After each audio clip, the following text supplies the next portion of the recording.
welcome to, I should turn my phone off before we get going. Here we are. Good morning. My name is Deputy Mayor Emily Lutz. Welcome to Committee of the Whole of the Municipality of the County of Kings. The time is 9 o'clock. We have an agenda before us. It's been posted online. We are streaming through audio. We are streaming through video. Welcome to everyone who's joining us today in whatever fashion. Our first Committee of the Whole of 2023, so welcome everybody. We do not have a full complement of council with us today, so I would begin by taking roll call, after which we will take a motion to excuse our councillors' absences. So please indicate your presence on the electronic voting pads. For those new or joining us for the first time today, here at the county we use an electronic voting system which has a 10-second window in which councillors are supposed to put their votes in. We don't always make it within the 10-second window, but for those wondering what the delay is, we're waiting for the results to be displayed. As you can see, those of us who are in person, we are lacking 2 councillors today, so I'm looking for a motion to excuse Councillor Killam and Councillor Hurdle. Moved by Councillor Harding, seconded by Mayor Matart. Councillor Meisner?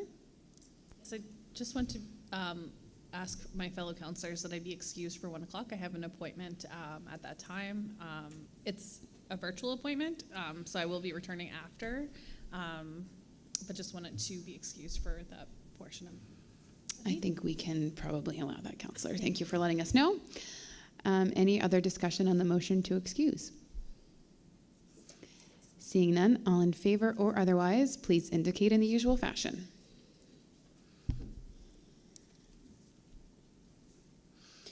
And both councillors did give advance notice of their absence, so we will miss them today. Motion carries. Item 2, approval of the agenda. I would look to council this morning for an approval of our agenda, moved by Councillor Meisner and seconded by Councillor Granger. Any discussion on our agenda? Seeing none, I'll call the question. All in favor or otherwise of the agenda this morning, please indicate now.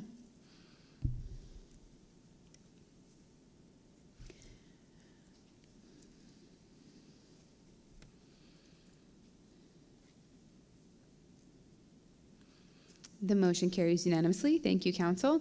Item 3 this morning is disclosure of conflict of interest issues. So each meeting, Council is permitted an opportunity to declare any conflicts of interest they may have now that we have an approved agenda. Any conflicts of interest with any agenda items this morning? Seeing no lights, we'll move to item 4, approval of the minutes. Included in our agenda package are the minutes from December 20th, 2022. Could I have a motion to approve those minutes? Moved by Councillor Allen, seconded by Councillor Granger. Thank you. Any errors or omissions on the minutes before us? Seeing none, call the question. All in favor or otherwise of the minutes, please indicate in the usual fashion.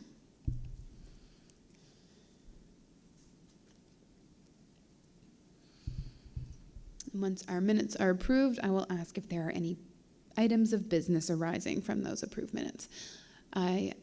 Motion was carried unanimously. Any business arising from December 20th last year? I see no business arising from December 20th, so we will move on. We have several guests with us this morning. The first person we're calling to the front is Joanna Quackernack, the Treasurer and Executive Committee member of the Kings County Seniors Safety Society. So I'll welcome you to the podium this morning. Thank you for joining us. It's wonderful to have you. And I'll just turn your light on.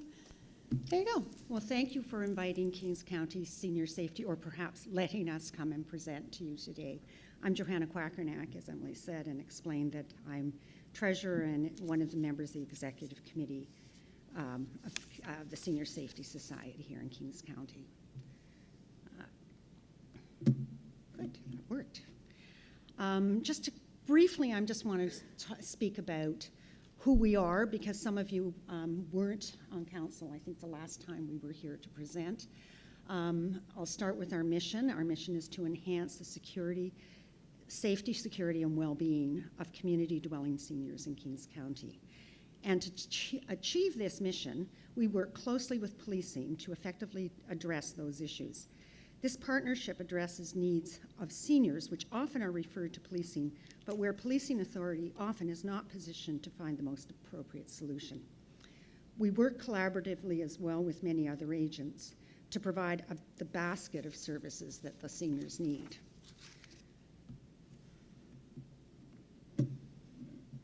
We are a not-for-profit society registered with the Nova Scotia Registry of Joint Stocks. And here with me today are several members of our 7-person board and some of our staff.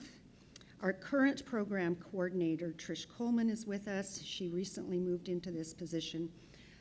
Our past coordinator, who many of you knew well, Michelle Parker, has taken a leave of absence and is currently the acting executive director with Open Arms. Our partnership with policing includes in-kind support, so they actually provide us with office space and administrative support. In the past and in the future, our coordinator will work in various Kings County RCMP detachments, but currently our coordinator's office is with the Kentville Police. We also have several contracted staff, Wendell and Jones, who manages our communications, that is our website and social media, so that we can stay in regular contact with people and people can find information easily. And Bonna Carey, who is a project leader of a special project we are doing this year, funded by a $25,000 grant from New Horizons for seniors. The key issues are listed above, and this is basically a list of most of the issues we address. I mean, it doesn't cover everything. Most of these issues we address either through direct one-on-one interventions, home visits, or sometimes visits with clients in safe community settings. We also do education sessions, presentations to groups, etc., as part of education and to help with prevention of concerns of seniors. To help you understand how our program works and how it impacts the well-being of vulnerable seniors and supports the community, I'm going to try to tell you a story that comes from coordinators' work. This story provides information from real situations, but has been it has been altered to ensure confidentiality. So this particular instance where the senior safety coordinator was called in to because of a concern is around a client who was living in the original family home, an older client, located in a very rural, isolated part of the county. As the client aged, the ability to manage living safely in a house heated by wood and with very limited amenities became more difficult. It was also clear that lack of funds to complete ongoing maintenance was an issue, and by the time senior safety was involved, the house had been deemed unfit for habitation. Referrals from community leaders meant that rather than the individual being forced from home with no options, the senior safety coordinator was able to spend time understanding the individual's needs, connect with the housing authority, arrange for appropriate affordable housing, source furnishings which would be needed to make the move, helped with the move, and then supported the individual as they settled into a significantly different way of living. There was no forced eviction. The need was addressed in a respectful manner. Without the senior safety coordinator, there's no one agency in our community that actually is able to do that. Similarly, we may have a different situation where the problem is different. It may, for someone living safely in the community, it may have to do with addictions. It may be a problem that's related to decreased capacity, but in each instance, we're able to connect through referrals and connect with other agencies to help the senior. Another thing that comes up really regularly and has been a real going concern in our communities recently are phone frauds and scams and online frauds, et cetera. And there we've been able to provide education and support to policing to help. Seniors often face abuse, and the abuse often comes from within, from friends or from family members, the usual way to deal with them is through policing, but seniors are often not prepared to accuse friends or family members or prepared to use the justice system. Using a restorative approach, the coordinator may be able to resolve the issue in a more satisfactory way. As I said, we're not healthcare, we're not housing, we're not social services, we're not recreation, but we interface with all these agencies and others to resolve the issues directly.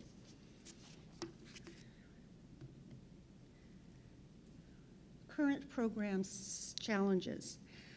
From 2016 to 2021, based on Stats Canada census data, there's been a growth in the population of seniors over 55 in Kings County.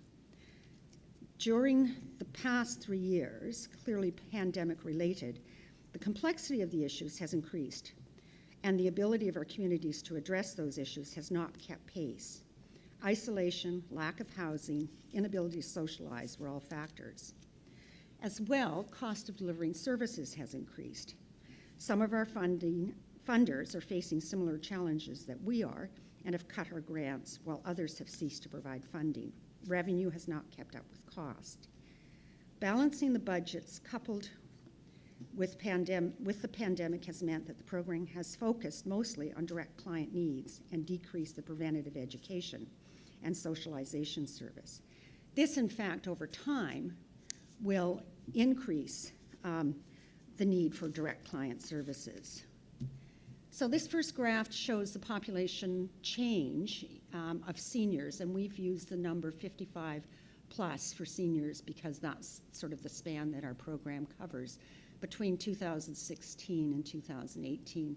I've broken it down by the municipalities as well as the overall difference. Kings County, you may know, has the third greatest number of seniors in Nova Scotia municipal units. And comparatively, there are more seniors living in Kings County than in the 3 counties to the south, Annapolis, Digby, and Yarmouth. And so that's an interesting stat. We actually have a significant number of seniors that we provide services to. It may not seem that an increase of 2,380 has a significant impact on workload, but it has. So we've had increased one-on-one client visits. As I said, COVID has had a major impact in many ways, and each visit that we provide to clients results in a lot of activity, on average at least 4+ phone calls per visit, follow-up consultation with providers and families, and sometimes an additional follow-up visit. So I've taken the data of home visits, client visits, for the same time period as the time period I showed you of the change in population. And as you can see, the number of client visits that we offered has more than doubled in that time period. So what this has meant is that there is an increased waiting list at times, and waiting lists can have a very detrimental effect for the client. At the same time, our revenues have not increased at the same rate. While we more than doubled the visits, we've had less than a 50% increase in our in our ability to raise funds. And that, again, has had a significant impact. The stress for our coordinator is significant. The stress for the families and people living in the community has also increased because of that. So what are we going to do? We believe very strongly that we need to grow the program. We believe very strongly in the program. We will continue to collaborate closely with our clients, with our partners, but to grow our program, we believe that we need to very quickly move to 2 full-time program coordinators. We will do this incrementally, and the first step to getting there we have set a budget of $131,250, which is almost double the budget of 2016. We are going to be ramping up our fundraising activities, and we are also moving to become a registered charity because we believe that will help us with some of our fundraising. We will work very closely with community partners and identify effective ways that local service groups, local community groups, can support our programs and thereby increase our efficiencies. And we have started at some events to actually ask for donations, but to be fully accessible, we will never have fees for our services. So how can you help? Well, we've really appreciated your ongoing multi-year funding. We have, over the past 7 years, had very consistent support from a core group of funders, including the Law Foundation of Nova Scotia, Valley Regional Hospital Foundation, Western Kings Memorial Health Centre Society, Soldiers Memorial Hospital Foundation, and the towns of Kentville and Wolfville. But you are one of our major funders. The Department of Seniors and Long-Term Care provides an annual grant to each senior safety program of $25,000, as well as some additional funding for elder abuse activities. Your current funding level of $18,600 this year is significant and critical to our sustainability. But we seek your continued support and ask to have approval, continue to have approval at the multi-year level, but we are also asking for an increase in the grant to start at $25,000. We will continue to seek proportional funding from the towns. Wolfville and Kentville have been supporting us at the level of $5,000 per year, and we will be seeking that level from the town of Berwick.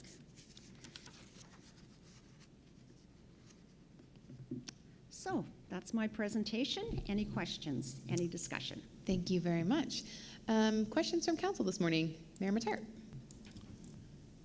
Thank you for your presentation. You do important work, and I just wanted to recognize that firstly. But then I had a couple of questions. I'm always fascinated by the fact that we continue to take on this definition of senior as being 55 plus. My children are 55. So I'm asking you, in your on-the-road experience, where does the need for this type of assistance start? At what age? I think the difficulty is that age isn't the most important factor. So other factors like health status, mental health status, et cetera, and age combined kind of lead us to, there are 55-year-olds who need, who fall within the category of needs of our services. There are people like me who are 70 who don't think they're a senior. So, I agree. And, so it is difficult. I mean, we've had a discussion. What we feel really strongly about is that age shouldn't limit access if your concern falls into the range of concern because of aging. So, you might have a family member who has early onset dementia before age 65 and really needs our services, and we would hate to sort of say, no, you don't fit. Yeah. And on the other side of the coin, obviously, our population, our proportion of people, say, over 80, 85 is also growing, and maybe it would have been more helpful to look at that because they're much more likely to fall into the range of people that we have to serve. But Trish, do you have any? Yes, I would say that. Can I just ask you to come up to the mic so that people can, not just, we can hear you, but for folks online and watching at home, they get the benefit of your comments. Thanks. So, good morning. I'm obviously new to the Kings County role, but I did this work in Cumberland for 3 years prior to moving here. My experience has been that the 55-year-olds are not the majority of our clients. They tend to be at the higher end of the demographic who contact. However, the program does more than just one-on-one client visits, so a lot of our education and prevention will be targeted to, or as much to that age level. That sandwich generation, that's an old term, but we still use it, that are caring for aging parents and still have children and grandchildren at home, are often in need. And I think just with the cost of living, the increased mental health stress on our system, I wouldn't rule out 55-year-olds, that number of clients that we're serving increasing for sure. So, yeah. Does that help? It Yeah. does, thank you. If you permit one more question. And you may have touched on this and I missed it, but are you called upon, I suspect you are, and so I'm asking what the follow-up is, I guess. Are you called upon to assist with access to health care? Yes, we are at times. Our program focuses as much or more on safety than healthcare. My role is to match the seniors with the services that are available. So yes, if not having healthcare means that they're not safe in their homes, then we would certainly follow up with that. So I don't know, because as I'm new to the position, the percentage of referrals, if generally speaking, most clients don't call because they have one issue. It's generally a long list of things, and by the time they get to us, the requests are urgent. So, but yes, we do deal with healthcare. Actually, I would say probably in the visits that I've made so far, half of them have a health component to them. And that's in a 2-week period. Yeah, and that's in a 2-week period, yeah. Okay, thank you. Thanks, Mayor. Councillor Windsor. Thank you. And I just want to let you know that I'd be very careful. I'm very careful in referring to our mayor as a senior citizen because I'm not far behind him. I think what I've heard you say is we've defined citizens, but there are exceptions that you deal with as well. Seniors as 55 plus. Well, I was shocked, kind of, when I was here, and I was just barely 55 when I came to the Valley, and seniors were approaching me to get engaged in some things. I thought, gee, I'm pretty good and pretty healthy and pretty strong. But I think, I don't know if there's a general understanding out there. I think it's Lawton's. If you're 60, you get the 20% discount or whatever, and I'm sure there are other things. But I think it would be maybe a little helpful to move that number up a bit and still note that there are exceptions to that. 55 is kind of a general rule. I think it would be more precise, and there is no precise rule, but to say 60 plus would be more appropriate. Thank you. Thank you. Thanks, Councillor. Councillor Granger. Thank you, Madam Chair. I just wanted to make sure I understood. There's one employee? One actual waged employee. Yes. Right, so that's the program director? The program coordinator who you just met. And that means everybody else is volunteer? Well, we have 2 contracts of staff who are on very limited contracts who get some money, but less, it's not significant because of our budget. So, and the rest of us are all volunteers, yes. Wow. Thank you for doing that. You're welcome. Thank you, Councillor. I have no further lights. We do have a staff report regarding this very item under item 7A. So we will get there, but in the meantime, I would just say thank you for being here. I expect you'll probably stick around for a little bit, but it's wonderful to hear from you this morning. As always, like Councillor Granger said it, but thank you for the work you do because it is very important and very meaningful. So thank you. Thank you for listening. Thank you very much for having me. Okay. Okay. Next, we have our presentation. Oh my gosh, 9:25 on the dot. This has never happened. So I can't believe it. So we're going to invite Jennifer Tufts, the CEO of the Valley Wren, and Paul Dixon, who's the chair of the board, to come on up. No strangers to this council chambers. Welcome back in person, and the floor is yours. Did you want to start? No, take it away. Okay, all right. Get my papers organized. Well, great. Good morning, Mayor Tart, Deputy Mayor Lutz, and Council and CAO Conrad. Thank you so much for having us here again this morning, and it's so nice to be back in person. It is honestly so much easier and better to make eye contact with folks as opposed to being virtually. So I'm here with our board chair, Paul Dixon, and we wanted to take this opportunity to further explain the value of regional enterprise networks and also update you on a few of our projects. So I wanted to begin by talking about what economic development is to us today. When I started in economic development almost 20 years ago, it was ribbon cutting, job creation, easy free money, and knocking on doors. But economic development is really a long game, and it is sometimes intangible to see. You can't see buses on the road, you can't see garbage trucks picking up your garbage, but we do provide a valuable service to the businesses and residents of your municipality and throughout the region. So we remove barriers to business success by navigating them to the appropriate resources and supports to help them succeed and grow, or help them eliminate challenges. We take a long-term approach to competitiveness, and we know the region's comparative advantages, and we optimize those. We harness the power of the region, and we help create the conditions for success and create that regional economic development strategy.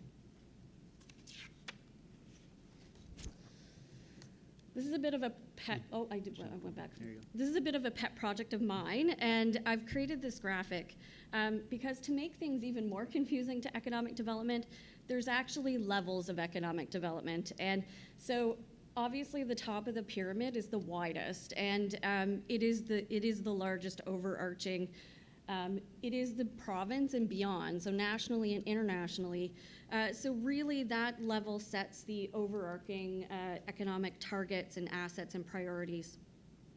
And then you go down beyond the provincial level and you have us at the regional level. We're a backbone organization that develops and implements regional economic development strategies. We lead regional enhancement projects. We support all businesses and sectors that are important to our region. And we are the collaborators and uniters. And then you go a level below and you have the municipal level, which we, in First Nation, which we work really, really closely with. And then even further down are the local level business associations or business improvement districts that are really for a set key community, demographic, geographic area, and a very specific set of businesses. So where we are is we actually are the connector between those tiers at the regional level. This is a very busy slide, but it's one that all of the Nova Scotia Regional Enterprise Networks collectively created as a way to show everybody, all of the organizations, all of our funding partners throughout the province of Nova Scotia. And that really does equate to, we represent 62% of the municipalities in Nova Scotia, as well as 6 First Nations communities. So one of the questions that is always at the forefront of our mind is, who would regionally represent those municipalities and First Nations without a regional enterprise network, and who regionally represents those that don't have one right now?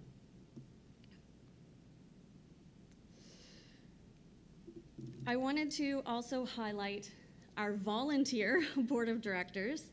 So at the board level, we have a wonderful set of business owners and managers and leaders from throughout the region, across the key sectors, representing thousands of residents and businesses throughout the region. And I'm extremely proud and honored to be a part of the organization that has these business leaders sitting at our board table.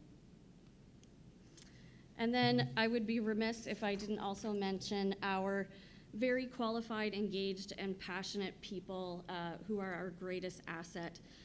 Most of us are born and raised here in the Valley, And we are all collectively, we have several certifications that make us qualified to do this job. We are either Economic Development Association of Canada certified, Business Retention Expansion International certified, Local Authority Administration certified, et cetera. I could go on and on.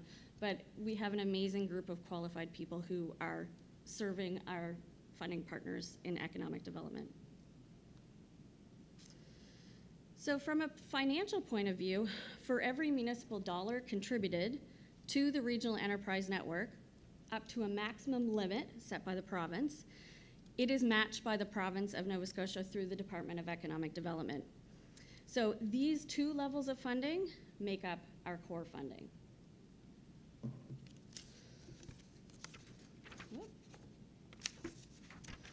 Besides our core funding, we also provide and pursue funding for large-scale projects throughout the region. Over the last 3 years, we have brought an additional $1.16 million in project funding completely outside of core to our region for all of these projects that are listed here. And we continue to add to that list as we continue to pursue funding opportunities. To get more into updating on our projects, we are business-led and mission-focused, and these are our 4 key strategic pillars that we work in. We provide support for new emerging and existing businesses, and we enhance the already amazing culture of entrepreneurship here in the Valley through business development. We attract and retain employees and workers while identifying and helping to fill not only current but future needs and gaps for our employers in workforce development.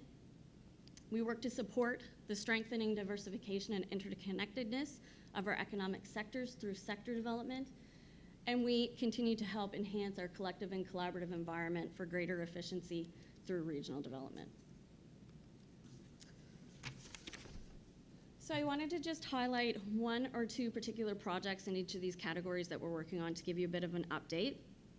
Under business development, we do provide one-on-one customized support to businesses in our region through meeting with them, assessing their needs, and then navigating them to the appropriate supports and resources that are out there. It's our job to know collectively what is out there for businesses and how they can access them. So you'll see that program is called Business Now, and you'll see the numbers there that are associated with that. As well, you can also see we are able to track the industry's classification codes of those businesses that we have worked with. So you can see the industries that they are particularly the top 5. So most of the businesses that we are working with are either in professional, scientific, and technical services, manufacturing, arts, entertainment, and recreation, agriculture, and retail trade. And our total business engagement across all of our activities as of the date that I created this presentation is 469. In workforce development, one of the things that came to us as a result of being a regional enterprise network is we were given the opportunity, free of charge through the province of Nova Scotia, to travel to an immigration fair with the immigration folks from the province. And they asked the regional enterprise networks to go with them because we know the employers and we're able to best promote the regions in international markets. So we were able to go to Paris, France, and Rabat, Morocco with the province. 83,000 candidates applied to attend those 2 immigration fairs. Out of all of them, 2,840 were successfully attended those, and the province scanned, that means they came to their table. So the province spoke with 200 of those candidates, and the Valley Run actually spoke with 275. And we took 37 job applications with us, job postings from businesses throughout our region, and those job postings received over 6,000 applications. So because of the success of that, I do anticipate that we will be able to, that we'll be asked again to go on other immigration fairs with them. Under sector development, it's no surprise the tourism projects that we're working on, STAR, Strategic Tourism for Area and Regions, is one of the most exciting projects that we're working on right now. But we're also so proud of the project and the engagement that we've had to date on that. We are actually the first region in the province of Nova Scotia to go through a STAR program. It is an ACOA program. It has a per prescribed process, and we're almost at the end. So I'm hoping you will receive an invitation today from one of our staff to attend the final round of consultation process for this project. We will be presenting the strategy to community next week.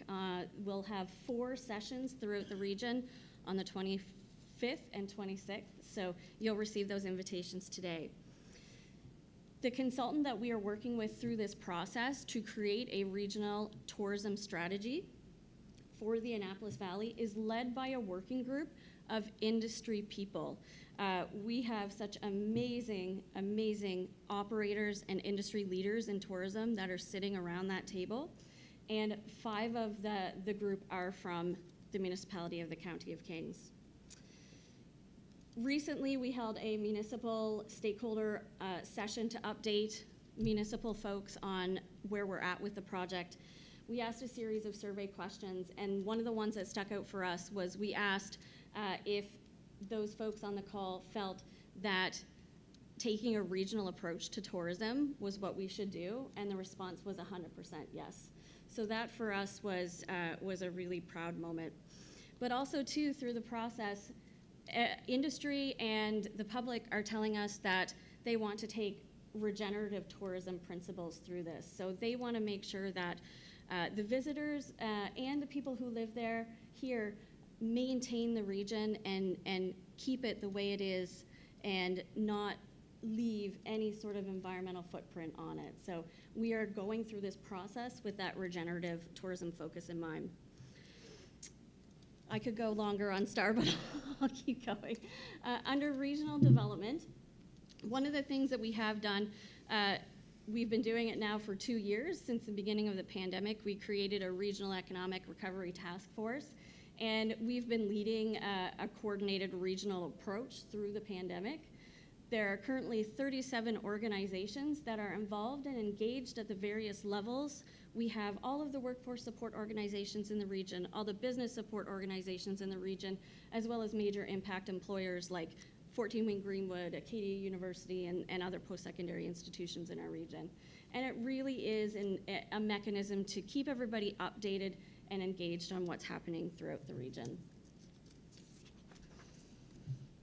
So as you know, the IMSA working group established in 2020 was created to review several IMSAs, and this is where our new draft IMSA was created. We're very, very pleased that feedback was reviewed and received from not just from staff, but from the board of directors, from the liaison and oversight committee, and the draft has been sent to councils. And then lastly, before I turn it over to Paul for some final remarks, we wanted to leave you with what would not exist if we were not here within the region. We really are a backbone organization for regional large-scale projects. We also have seen on the horizon and are seeing it now that provincial and federal funding opportunities are drastically decreased because they are actually looking at regions that contribute and work together more so than one-offs. The immigration fair that I spoke about, those are those things that the province and the federal government reach out to us because we are that backbone within the region. So things like those kinds of partnership opportunities like the immigration fairs, those opportunities could potentially be missed, as well as decreased connections to the provincial departments, the Crown corporations, and other Nova Scotia regional enterprise networks, because we really are a network of networks throughout the province. There could also be missed business attraction and investment connections. We work very closely with the business attraction arm of the province and federally, and we are that regional connector and facilitator. We consider ourselves a bit of a central spoke. We unite people and we bring partners together for large-scale projects. We are also that business navigation service, and we do know that we have the complete landscape and knowledge of all of the programs and services to assist business in our region. And finally, provincial dollars would also be left on the table. And that's where I'm going to turn it over to Paul for final remarks. Thank you. So a lot of detail in there. Thanks for sitting through that. And we try to tweak the presentation a little bit to illustrate a little bit more the detail of what we're doing, because sometimes economic development is this mysterious thing out there, and what are we actually doing with the funds that we're getting from each of our stakeholders. So we're trying to illustrate that more and more. We're trying to get more communication to all our stakeholders, including you directly at the council table. But we need more two-way communication. My ask to you today is to engage in your REN. We would love to see more faces at our events. We would love to see even just social drop-ins. Our business hub, in coordination with the Chamber of Commerce and CBDC, has turned out to be a fantastic area where we can collaborate together. We focus more jointly on local economic development, and it's created opportunities for business to have a home. And we'd love to see you there. There's been a lot of faces that we haven't been able to see that would give you the opportunity outside of a numbers presentation to really see at the ground level what's being accomplished, because sometimes it's difficult to get those points across. Are we perfect? No, we're not. Are we ever going to be perfect? Probably not so either. But I can say that our staff is working extremely hard to drive the focus of economic development and to drive results within the region. Our board is tremendously committed. I'd like to personally thank Councillor Jim Windsor for his motivated approach to our Liaison Oversight Committee to continue to drive the focus of our entire liaison group.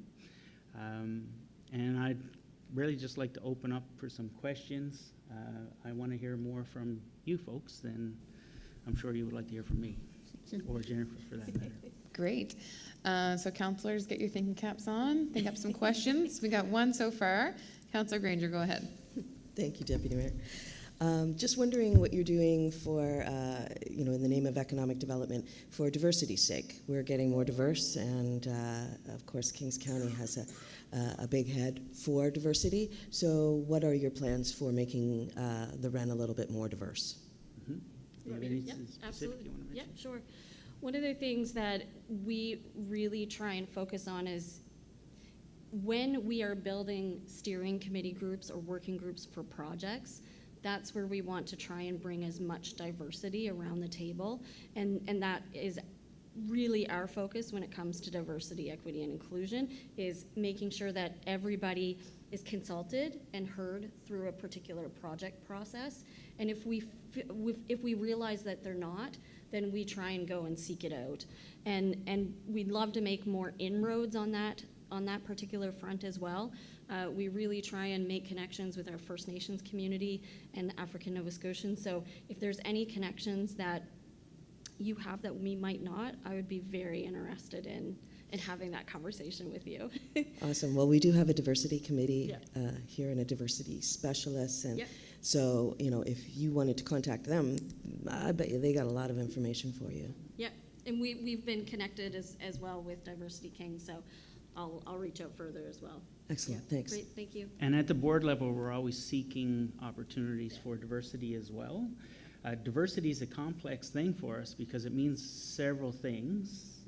Race, which is often at the highest levels, but we're also looking for diversity in background, sex, as well as region, because we want to represent the entire region. So we're actively searching for board members now, and with all those key items top of mind, sometimes the search is difficult, but if you guys know any names, we're also interested on that approach right now as well. Thank you.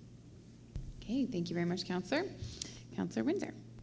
Thank you, and thank you, Jennifer, and for your presentation. And Paul, you spoke to the trip overseas, and I know immigration is part of the big issue nowadays in our society. We talk about it. We don't have a venue to do much about it. But can you tell us your focus a bit in that area, how you may be focusing on immigration? Sure. The way that we focus on immigration is through the workforce side of things. So through the creation of our regional workforce development strategy, we know immigration is going to not be the whole solution, but it will be a crucial solution to the overall solution.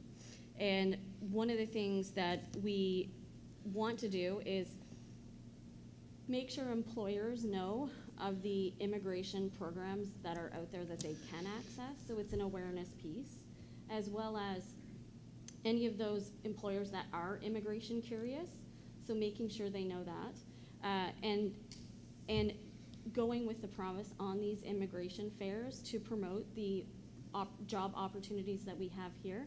We also have a regional marketing website as well, the Have It All website, and that really is focused on those key occupations and skills gaps that we have in the region, and targeting the promotion of those through not just throughout Canada, but also internationally.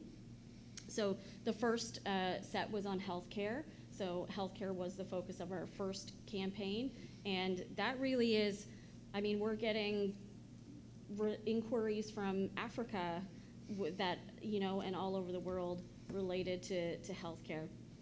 The other piece to that is settlement. So we know that even if we do get those folks coming here from across the country or internationally, that we want to make sure that they're settled, they're fitting into the community, and that we do have a welcoming community for them. So one of the things that I alluded to, we are applying for funding to get a settlement project going in our region to create a bit of a welcome network, so that any of the employers in our region that have accessed immigration, there's a bit of a support network for the settlement side of it as well. Mm-hmm. And just a note, I just a few days ago connected a student who's here and aspiring to stay in Canada to your program connector. The connector, yep. Kyle, That was the other Kyle one. Walsh. Yeah. And there's two other people that I've been talking to where he would be a good connection. That's great. Yeah, I guess the big challenge is once you make connections, there's a process, of getting somebody on the shore. Is there any, what are the mechanisms out there that facilitates that? There's an employer, let's say, who just needs an employee, and there's a candidate across the ocean in Africa. But the mechanism of going through all of that process is overwhelming. Is there any medium here in the valley that says, okay, this guy's over here and this business is there, and can you help? We try to be that intermediary Right. from time to time. The Connector program is a great example of one of the other areas that we are working in immigration. The Connector program has been around for four or 5 years now, and it is through the National Connector program, which is a Canadian program, and it's actually international now. And what it does is that it actually connects newcomers or recent graduates in the region to the local business community through the particular skills or career aspirations that they're focused on. So it really is about professional networking and connecting, and also understanding the local market for those individuals who are new to our area. So yes, absolutely. If you know of anyone that would benefit from those connections in our community, that more than likely could lead to employment for those individuals. Yeah. It's a great tool to use. So I take it you'd have a strong, or one of the employees, Kyle maybe, would have a strong link to Immigration Nova Scotia? Yes. Yeah. Yeah. And Canada, federally? Yeah, okay. Okay. Thank you. Thank you for coming in, Paul and Jennifer. Really appreciate the update. Thank you, Councillor. Councillor Armstrong. Thanks very much. Thanks for coming. On your slide that one of the first ones, economic development is not, economic development is. on the is side, you've got removing barriers to business success, long-term approach to competitiveness, harnessing power of region, create conditions and strategy. Can you give me an example, without, names or whatever, of any one of those things? Like how you've helped a business remove barriers or harness the power of the region. You know what I mean? Like give me an example. I'm trying to come up with one that would be. I don't expect one that hits all of those points, but one maybe. So the long-term approach to competitiveness and utilizing the region's comparative advantages and harnessing the power. Really good example of that is the Nova Scotia MIT Regional Entrepreneurship and Acceleration Program that we were a part of.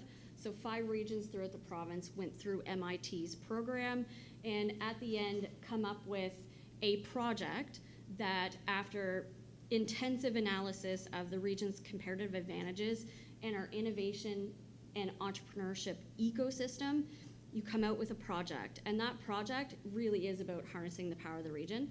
So our region's team, which we were the project manager of, 4 of the 5 teams in the province of Nova Scotia used RENs as their project managers to go through this particular project.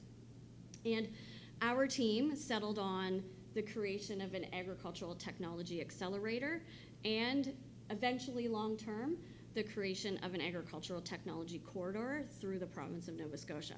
So that really is taking the comparative advantages of the region. We know we're strong in agriculture, we're strong in technology, but how can we put those solutions together? Because we have not only deep roots in agriculture, but also deep roots in the technology side. So how can we take the farms that we have here to be used as testing for new agricultural technologies that could potentially be exported globally?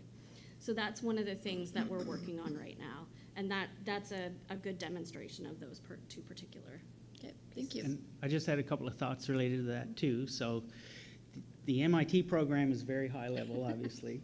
So I think kind of closely related to your question, I'm from small business. So if you look at how can we support a business within the county, whether it's a construction business or another sort of business. So one key thing is our business hub in Kentville right now. So once again, we're the backbone organization of economic development. So we encourage any business at any level to be able to speak with us. And we may not necessarily be that direct support, but as the backbone, we can put them in touch with the people who are. So for example, the CBDC is right in the same building as us. Funding and financing is often a key factor to any business in terms of how they can grow and evolve. We're there working with these people every day. We're there with the Chamber of Commerce in terms of networking and other opportunities that exist. So at the basic ground level, we're all right there at the ground, and we can help any organization or business at any level and guide them in the direction they need to go to be successful. And if I can add on that, not only just businesses that are actually in existence now, but we also work with entrepreneurs and startups, people that just have an idea in their head that they need to bounce or some advice on. They can come to us, and we'll also help them through that process from idea to open doors or, actually registration of a business. So we work through that process as well on the entrepreneurial side of things. Anything further, Councillor? Okay, thank you. Councillor Windsor. Thank you. I wonder if you could, we know this program used to come under municipal affairs, municipal government. It's been moved to economic development now, and they're doing a tools review, I think they refer to it. Could you just speak to maybe where that's at, and if there's any notions that's emerging also, and also the relationship with ACOA?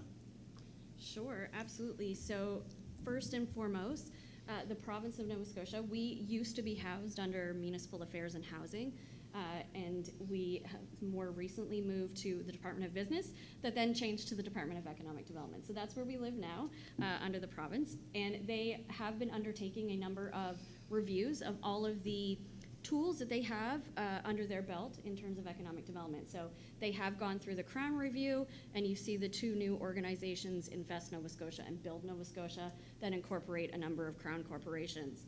So now that that is done, they're moving on to all of the other investment mechanisms and structures and tools underneath economic development, and the RENs are one of them. So we have, all of the REN CEOs have individually met with the Deputy Minister and Associate Deputy Minister. They have also done several rounds of stakeholder sessions throughout the entire province with all the RENs and their networks and their stakeholders. The general themes that are coming out is stability for the RENs and how that looks going forward. So recently all of the RENs had a meeting with the department. We meet with them every 2 weeks, and some of those themes were presented to us, very similar across the province. And now they're actually going to look at doing stakeholder sessions. So for those that tried to attend our virtual one, they had some technological incapabilities in the location that they were at. So they will be doing a virtual one for those that want to take part in that. I don't know the date yet. They'll let us know, and then I can let you all know. But the other piece is now they're also going to the regions that don't have RENs to glean and learn some information there as to how they're doing economic development in those regions. And that's all I know about the tools review at this point. And ACOA? And yes, thank you. So we have a very, very strong working relationship with ACOA.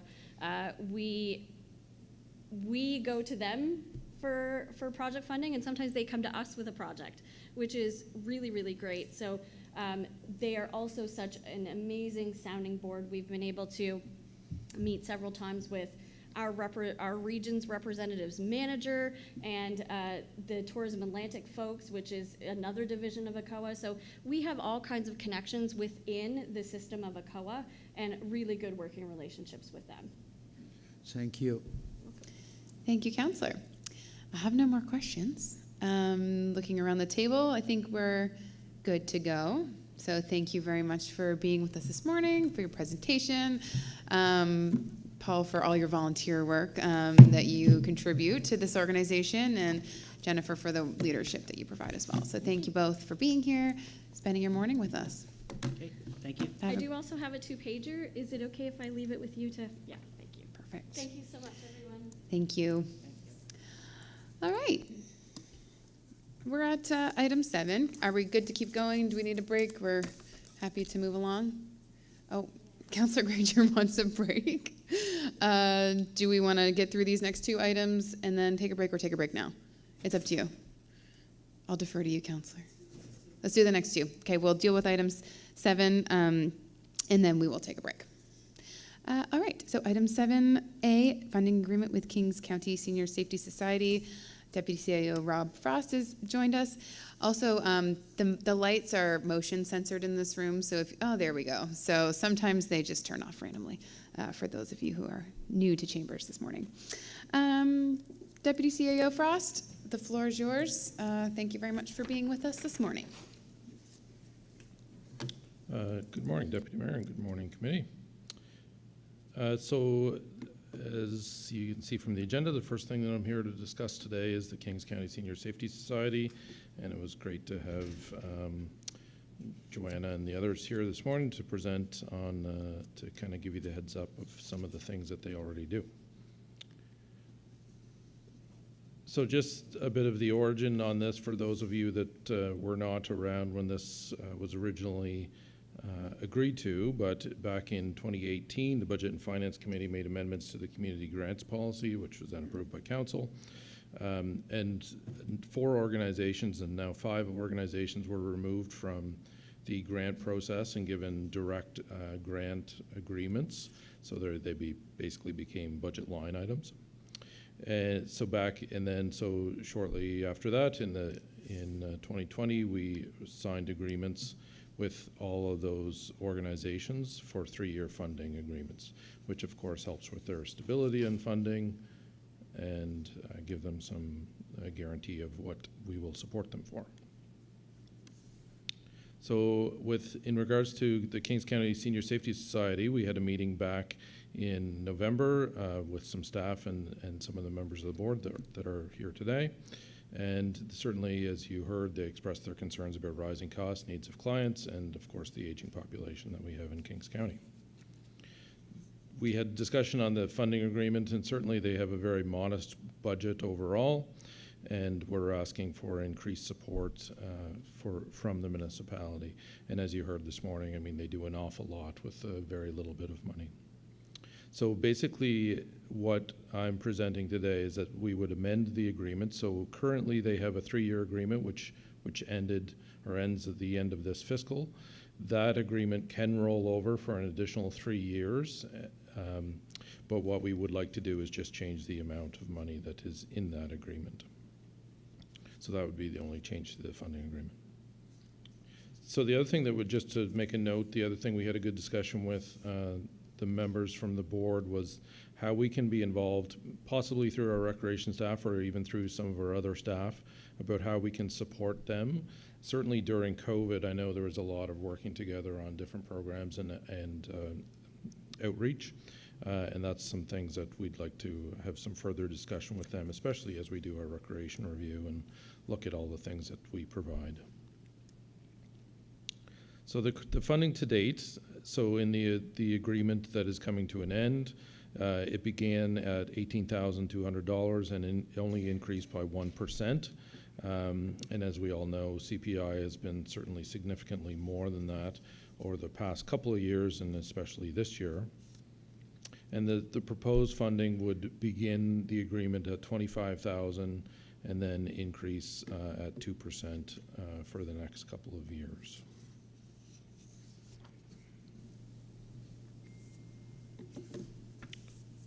So with that, I would provide the recommendation that Committee of the Whole recommend Municipal Council enter into a new funding agreement with the Kings County Senior Safety Society as outlined in the January 17th, 2023 request for decision. And certainly open for questions if there's any. Are there any questions for Mr. Frost this morning? Councillor Windsor? Sorry, what is the amount, the new amount? What was the old amount? What's the new amount? The old amount. We're at 18,566 is where they were at this fiscal year that we're currently in, and the new proposed amount would just be to start them at $25,000 with annual increases. Thank you. I missed that. Thank you.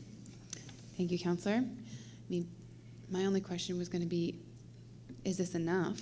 But I'm, yeah, it's a start, and I'm comforted by the fact that, I think this took 3 years from the initial signing, 3 or 4 years, I guess, from the initial transition out of the grants program to come before us, and that, there's a 3-year kind of review and then a 6-year total review in the agreement. So I guess recognizing that we can kind of look at it any time. I saw Councillor Armstrong make a motion with her arm that might have been a motion to move the motion in front of us. So I have a seconder, Councillor Granger. Discussion on the motion. Councillor Windsor. Thank you. Would it be appropriate to put a provision in there that lets the number inflate? Maybe that's not the right word. To keep up according to some inflation, some factor, CPI or whatever. I guess we could turn that into a question for Mr. Frost. Was there a reason for the 2% or the decision to not tie it to CPI? I think the only reason that we do that sometimes is that, we know that there's always additional need. You don't always know where CPI will be. Sometimes it's, this year it's 7.7%, which it's the balance of, everything increases. Our budgets don't always increase the same. It's just a bit of and it helps with budgeting to know that it's 2%.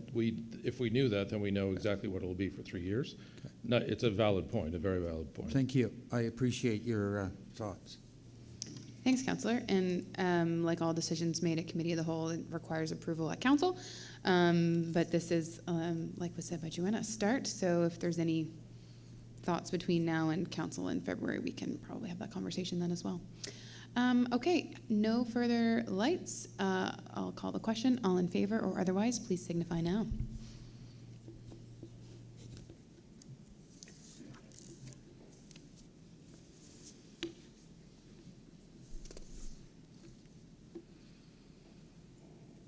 Okay, wonderful. The motion carries unanimously. Thank you, Council. Thank you, Mr. CAO or Deputy CAO, for your presentation.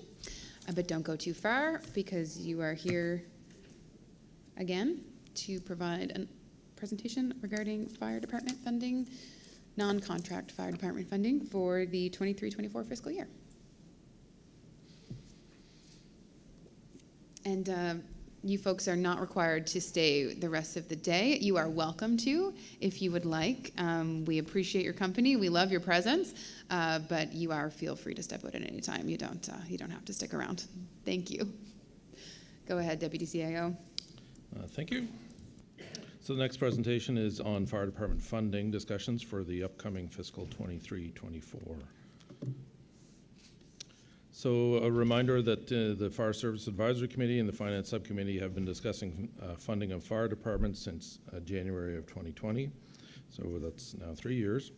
9 different funding models have been brought to the Fire Service Advisory Committee and discussed, most of which has been shared with Council in different sessions along the way as well. So the Fire Service Advisory Committee Finance Subcommittee has stated that there will be no support for a model where one fire department gains while another fire department loses funds based on any of the modeling. So we still haven't justified the amount of spending, the funding spent on each fire department. So just keep that in mind as we have this discussion moving forward. So at Fire Service Advisory Committee back in, I think it was early December, we received 2 motions that came forth from the committee. And normally, to be clear, these motions are recommendations to council. We have brought them to the committee of the whole because staff do have alternate recommendations for council. So the first motion that was received from Fire Service Advisory Committee was that for the 23-24 budget year, the current operating funding model providing fire service to the MOK for those departments not currently under contract be maintained under the current line item budget system, and that an increase of 7.7% on budget limits and any increases over 7.7 would require a written summary of reasoning and potential meetings with finance staff. The second motion that was received from Fire Service Advisory Committee was that honorariums be provided, to all members at a base rate of $1,000 per member for the 23-24 budget year. So we had good discussion at Fire Service Advisory Committee, and staff did put forth that we were comfortable with the 7.7% increase, which is in line with CPI increases as per the Property Valuation Service Corporation that we'll be looking at this year. And considering that last year, if you recall, the budgets to fire departments were frozen at the previous year's standing, so the increase of 7.7% could be considered reasonable. It still does not address the inequities, so we still have the issue where we haven't justified the amounts for different fire departments, and now we're increasing that without having the base numbers justified. So having said that, if the ask is more than 7.7%, the fire departments could meet with finance staff, and if there was something extreme or outside of regular budgetary concerns, certainly additional requests could come back to council prior to budget. On the honorarium recommendation, so the honorarium of $1,000 certainly may be reasonable, or as I stated, may not be enough, considering the amount of time and effort contributed by firefighters. It would be an additional increase of approximately $275,000 for the non-contract departments, and certainly more for all departments. So again, this conversation is structured around the 9 departments that we don't have a contract with. We have contracts with 4 departments currently. Having said that, certainly if there's a adjustment or a change to honorariums, that should be applied across the board for all departments, which there's some other implications with that as well. So as I said, consistency in application for all would be very important. Currently, we need to have some questions answered in order to make a good recommendation on this. That would include tracking of participation commitments, who is included, are departments outside of King's eligible, and et cetera. So more information has been asked from fire departments. We have received some of that information, but we are still waiting on the majority to get back to us. So I know that's kind of small, but the funding increase based on a 7.7% in last year's budget. As you can see, that this is in your report as well. But for the non-contract departments, the increase would equate to $134,179, which brings the non-contract departments from $1.7 million to $1,876,769. So with that, we have two staff recommendations. The first recommendation would be the Committee of the Whole recommend the Municipal Council provide a 7.7% increase in funding to fire departments providing fire protection services within the municipality, which are not currently under contract for the 23-24 budget year. The second recommendation would be the Committee of the Whole recommend Municipal Council direct the CAO to bring forth proposals for consistent honorariums for volunteer firefighters as part of our new fire funding policy, which is currently in development. And then the alternatives to the staff motion certainly could be to provide a different amount of potential increase. Committee could recommend that the amount be capped at 7.7% or another number if so chosen, or approve the motions as originally presented by the Fire Services Advisory Committee. With that, I'm open to questions. Do we have any questions of Mr. Frost this morning? I have a quick one of clarification. Oh, but now I have 3 lights on, but mine's quick. Do you guys mind if I jump the queue? The freeze last year, remind me, that was because the fire departments didn't request any additional funding last year? I would say it was because, to you, Deputy Mayor, it was because we were in the discussions on budget approval and fire funding models, and basically because we hadn't come to an agreement, they agreed to a 0% increase. Right, thank you. Mayor Mattart. Thank you, Deputy Mayor. Given that we're considering honorariums per member, is there any, how does one determine the size of the complement of any individual departments, and are there, I mean, they obviously have to be adequately resourced. On the other hand, they need to be efficient in terms of the use of the funding that they receive. So how do they determine on a department-by-department basis the size of the complement, the membership? Through you, Deputy Mayor, to Mayor Mattart, it's an excellent question. Most fire departments have in their bylaws numbers that they would accept as numbers in their department. So they'll say, you know, we'll have up to 45 members or 60 members, whatever the case may be, depending on the department, of course. But this is some of the information that we need to determine from all the departments.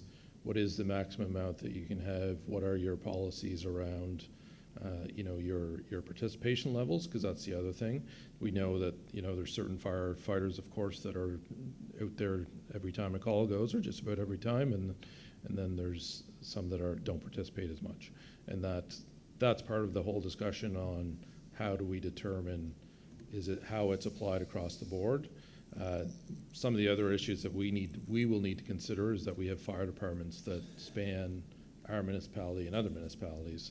So, you know, are we providing funding to a fire department that provides service on both sides, and are we providing the $1,000, or are we providing a share of that?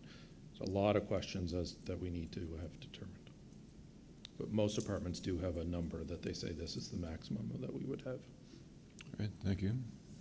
Thanks, Mayor. Good questions. Councillor Allen. Thank you, Deputy Mayor, through you to Rob. The fire departments that are not under contract, what happens to the surplus if they have one at the end of the year? Currently, it's retained by the fire department.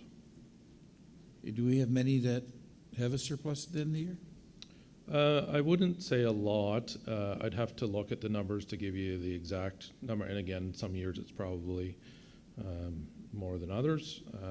There are some departments that have a regular surplus, and there are some departments that probably fall short every year. Thank you. Thanks, Councillor. Councillor Windsor. Thank you, Madam Chair. Maybe I missed it. What's the current honorarium? That's an excellent question through you, Deputy Mayor, to Councillor Windsor. It varies by department. So again, it's based on their own policies. We did look at it. I believe the average across the non-contract was something like $190 some. And all we did there was basically take the amount that we know that's currently given out in honorariums and divide it by the number of members that we knew that they had. To arrive at the average. So right. So I know that some of them are $100 a year, and then some are obviously more because the average is right around $200. Yeah, it poses a question in my mind too, is that should we have some, I don't know where we stand on policy with firefighting, but fire services, but there are a lot of disparities like that, and maybe we have to find a way to deal with those. So the overall funding budget, I think you had a slide that showed it's an increase of what, 275? Was it? 134. 134 for the. For those are for the again, to be clear, those are just for the 9 non-contract departments. The other 4, certainly it's in their contract that they increase based on whatever the model is. So those numbers are determined from the contract now and are not. So those are, you can see there, it's all to be determined. I think we've received some of those, but those will come forth for budget time, the other 4. So really, we're just approving the non-contract numbers right now? Yes. Thank you.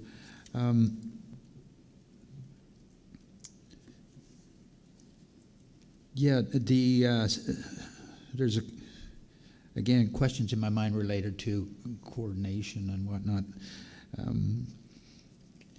But the notion of dealing with inequities that's in the system, has there been any discussion around the table as to an approach? I'm sure. To you, Deputy Mayor, that has been the basis of our discussion for about 3 years. I mean, it is really, I believe we've had some very good discussions on the fire department funding for fire departments. It's still a matter of how we get to a point where everybody agrees, or most agree, that it's reasonable and acceptable and justifies the funding that we put out. That's what we're working on. And I've got two questions kind of blended together here. And I'm looking at Terry kind of as I think about this. I know Terry does a good job in coordinating now to some degree. We know he's got a lot development inspections and permitting and all that on his plate. But in terms of dealing with the inequities, is there an approach of option 1 that we hire a fire services coordinator, make sure that we've got appropriate policies in place, and what would be the reception of a proposal like that? Or alternatively, we engage a consultant, because it takes somebody knowledgeable in the services. It doesn't take just a finance person to do that kind of work, but somebody who knows budgeting for fire services and the like, to go site by site or fire hall by fire hall and agree a budget, because at some point in time there's a hard position here if we're talking about the inequities.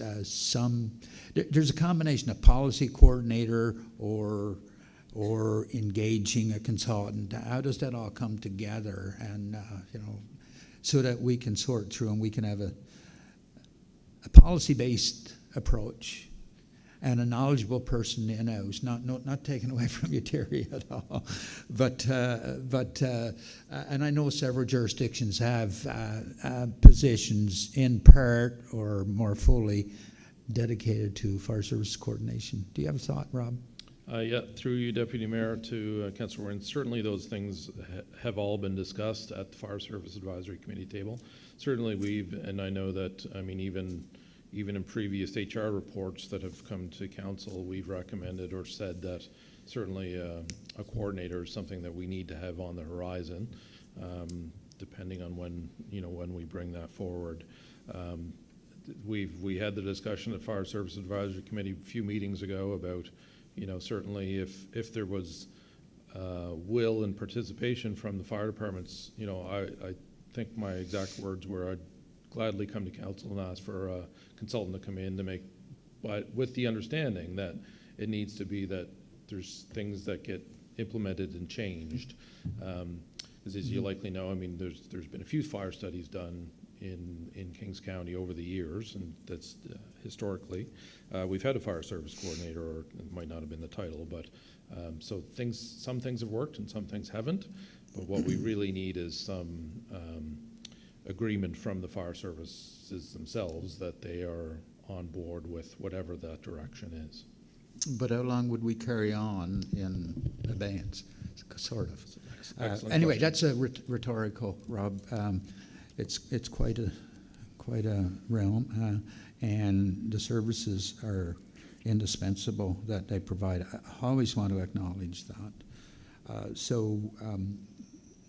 Yeah, it may be that just draft a job description as a recommendation, or terms of reference for a consultant as a recommendation, and put it as options to the committee.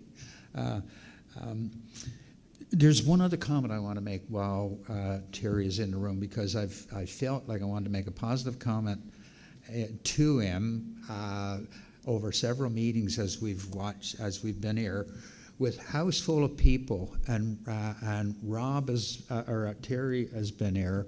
He's been in a way keeping order, making sure people get seats, making sure everybody's welcomed in the door, and I've watched, and he's done it in a very graceful manner, and we've had a good house full of people in good order. And very quietly, Terry has done that. So Terry, thank you for that. Thank you, Councillor. It's always in order to remind our staff that they are great. Councillor Armstrong, go ahead. Just a quick question. What kind of a time frame would it take to put all these 9 departments under their own contract? That's through you, Deputy Mayor. That's a good question. I don't think it would be quick. Certainly, that's in my opinion, that might be part of the discussion that has come up at Fire Service Advisory Committee as well, as if that might be our direction forward, and if that's not part of our policy that we're currently developing. If you're thinking about by budget, I think that would be hard. This year's budget? Oh, yeah. Gosh, no. I was kind of... I wasn't sure where you were going. I was curious to know if we would be able to look at, say, 50 to 75% of them under budget under contract by our next budget, the 24, what would it be? The 24-25 budget. Yeah, I think that would be a reasonable, if that's the direction that we take, that would be reasonable. Well, I guess my thought is that it would take all of these discussions away. And, everybody would know exactly where they stand. The contracts would be theirs to negotiate with us. And, it obviously would be a mutually agreeable situation. And one fire department wouldn't have to worry about what the other one was getting. They would be simply focused on their own. Mm-hmm. And I personally believe that's the way we should be going. Thank you. Thanks, Councillor. Anything further?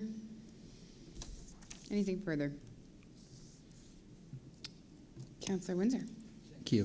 Thank you, Madam Chair. And I had a note to say this, but I forgot. Whatever happens in rationalizing airport, I'm back in history here, fire services,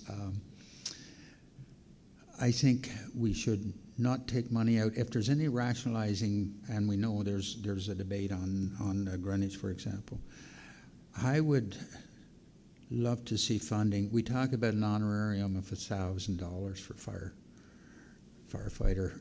What they put in is an incredible amount of time and training and commitment and fundraising.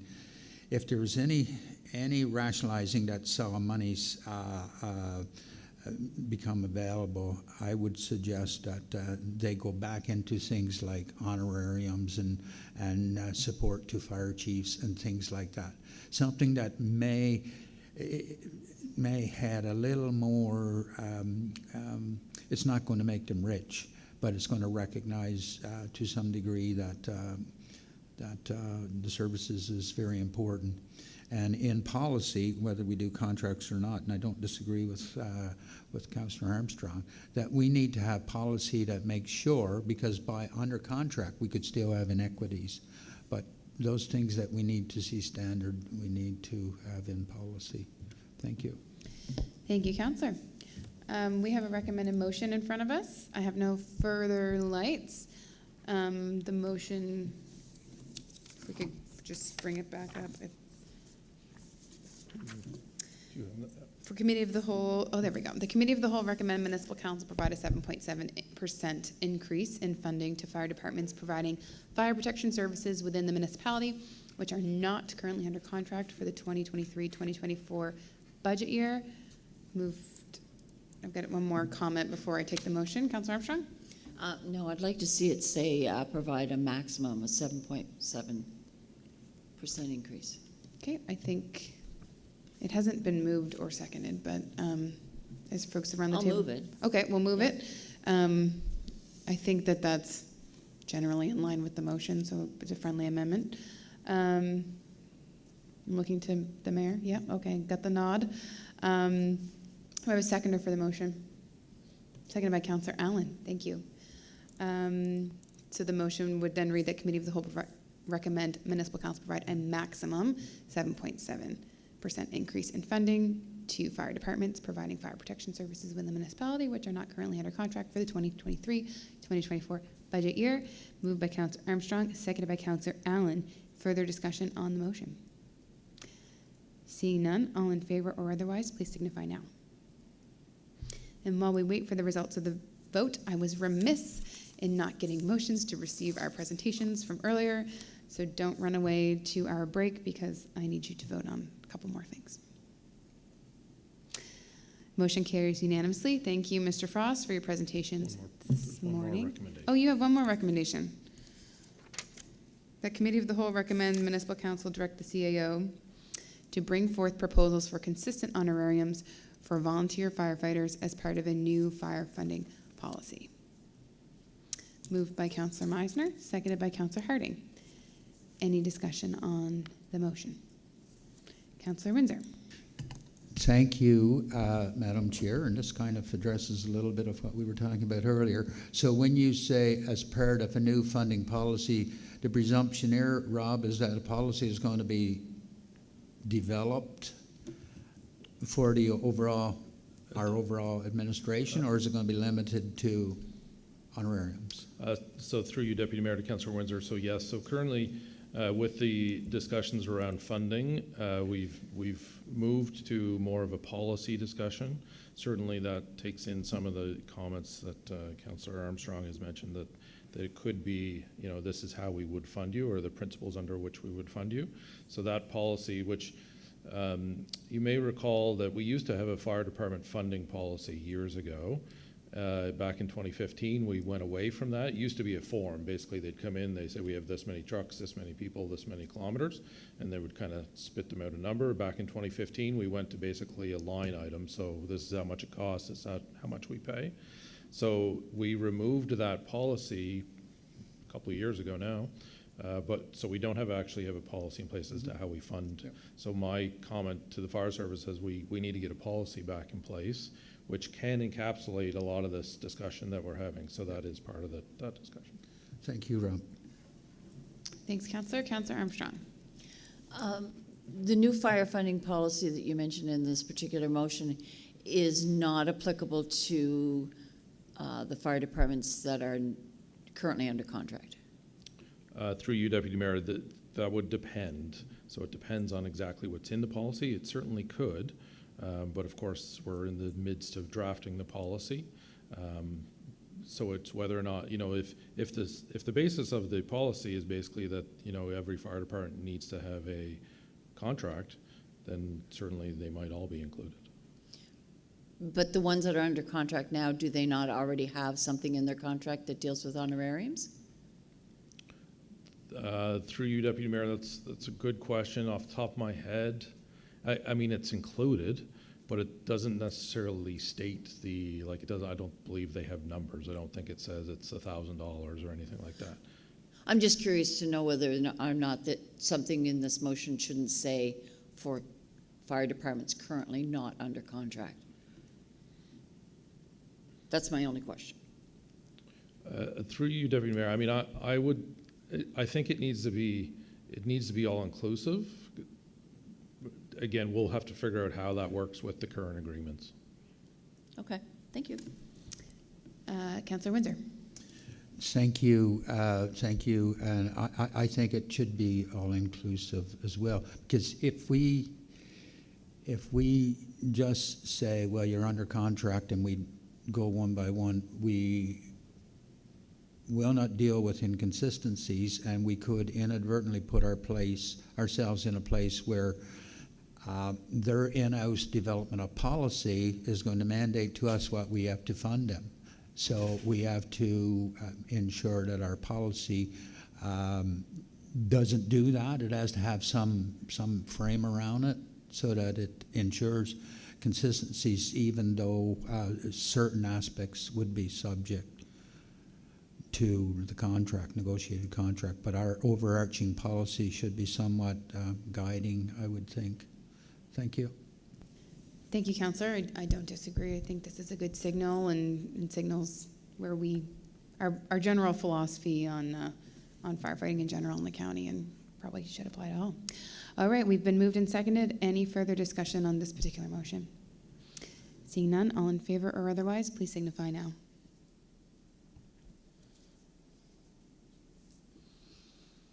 And Chloe, I'd ask if you don't mind bringing up the motion to receive the presentations. Thank you. Motion carried unanimously. Councillor Granger was voted for chair. Thank you very much. And we'll just look to receive the motion to receive our presentations from this morning.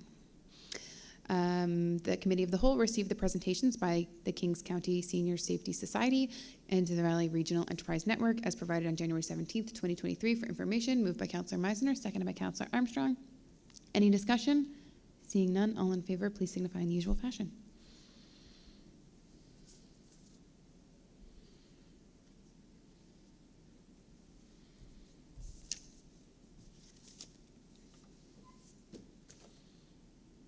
Motion carries unanimously with one councillor out of their seat. We will take a brief recess and be back at 10:48. 15 minutes. Thank you, everyone.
joining us in chambers and online and through the audio stream. It is 10:50. We're back from our recess. And our next item is item 8, recommendations from Budget and Finance Committee, which we had a meeting December 13th, 2022. So we've got 2 presenters with us this morning. First up, Mike Livingston, and after which we have Katrina Rose. So, Mr. Livingston, the floor is yours. Terrific. Thanks so much. Good morning, Committee of the Whole. My first of 2 reports is the Q4 Fiscal 21-22 Capital Accountability Report. So this would be the year end for 21-22. So the intent of the report is to provide a summary of actual year-end results as of March 31st, 2022, as well as any material variances from amounts budgeted in the 21-22 capital budget. First, with a bit of an overall picture, $7.5 million was spent on capital projects during the year. That represented about 61% of the $12.4 million budget, represented by the blue portion of the pie chart on the screen. Notable high-value projects were the EPW Operations Center at just over $2.3 million, which was substantially complete near year-end, and the first phase of the regional sewage treatment plant aeration, which was complete for a little over $2 million. These 2 projects on their own represent almost 60% of the total capital spend for the year. On this side, I have just a brief graphic on project status, and this reflects the sort of stoplight coding that you would see in the report itself. Notable completed projects include, as I mentioned earlier, phase 1 of the regional aeration project, installation of the solar panels here on the municipal building for just under $279,000, and then part 1 of the regional recreation facility study at around $75,000. So as you can see on the slide, 12 projects completed, making up the green portion of the pie chart, 20 projects identified with some form of deviation, which I'll touch on here in a moment, and then 2 projects that were discontinued, which I'll elaborate further on the next slide. So the 2 discontinued projects were the Green Transit and the Trailhead Upgrades and Amenities projects. Those 2 projects represented the red wedge on the previous slide, but both of these projects have been replaced by alternative projects that are just a slightly different structure but continue to aim to achieve the same or similar goal. Green Transit was replaced with the interim IMSA project, and the Trailhead Upgrades and Amenities was replaced with a more general active transportation project.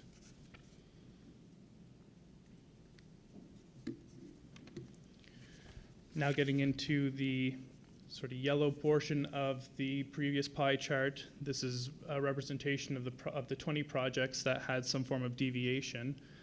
You can see here 4 would have been considered substantially complete, although required some minor amount of carryover into the subsequent year. 5 projects that were on hold, 1 over budget project, and then 10 carryover projects. So the 10 projects that have gone forward as schedule, that have not gone forward as schedule, are the asset management and accounting software project, fiber connectivity, the council chambers AV enhancements, the admin building accessibility project, sidewalk upgrades, the Meadowview solar studies, sewage treatment plant upgrades, sewer line upgrades in the regional system, water distribution system upgrades, and a production well project. All of those projects carried over to the 22-23 budget. 5 projects that were on hold primarily due to external factors included our wind project, the manufacturing park development study, the Village of Kingston water work, sewer collection line replacements, and the Greenwood sewer extensions. Those sewer-related projects were on hold pending the outcome of ICIP funding. We're working with D&D on some radar issues on the wind project. Awaiting an environmental assessment in relation to the manufacturing park development study. And then the Village of Kingston Water is pending an agreement or an MOU with the village. 4 projects that are considered substantially complete and one with a very minor budget overage were the EPW building, the broadband project, the new Minas secondary planning strategy development, lift station replacements, and the one minor overage was in the network upgrade projects, which just saw some higher costs than expected for Windows Server software licenses.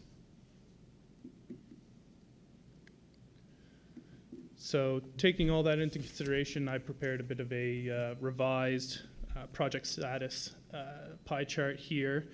And you can see that the substantially complete projects were added into the green wedge, which you can see is effectively half of the pie chart. And then the dark green wedge represents the carryover projects that were on hold due to external factors. So, as I mentioned, about half of the pie chart represented by projects that were complete or substantially complete, 2/3 that didn't proceed on schedule, and then 1/6 of projects placed on hold due to external factors. So with all that in mind, the financial implications of the capital budget and outcomes for the fiscal 21-22 period were that the net budget variance in the capital program is one of underspending, and the slide should say for the prior fiscal year. As a result, funding sources were drawn at lower levels than originally anticipated. So that would lead into the recommendation that Committee of the Whole recommend the Capital Accountability Report for the period ended March 31st, 2022 as an information item to Council. I'd be happy to take any questions on that report. Thank you, Mr. Livingston. Any questions on the report? Councillor Windsor?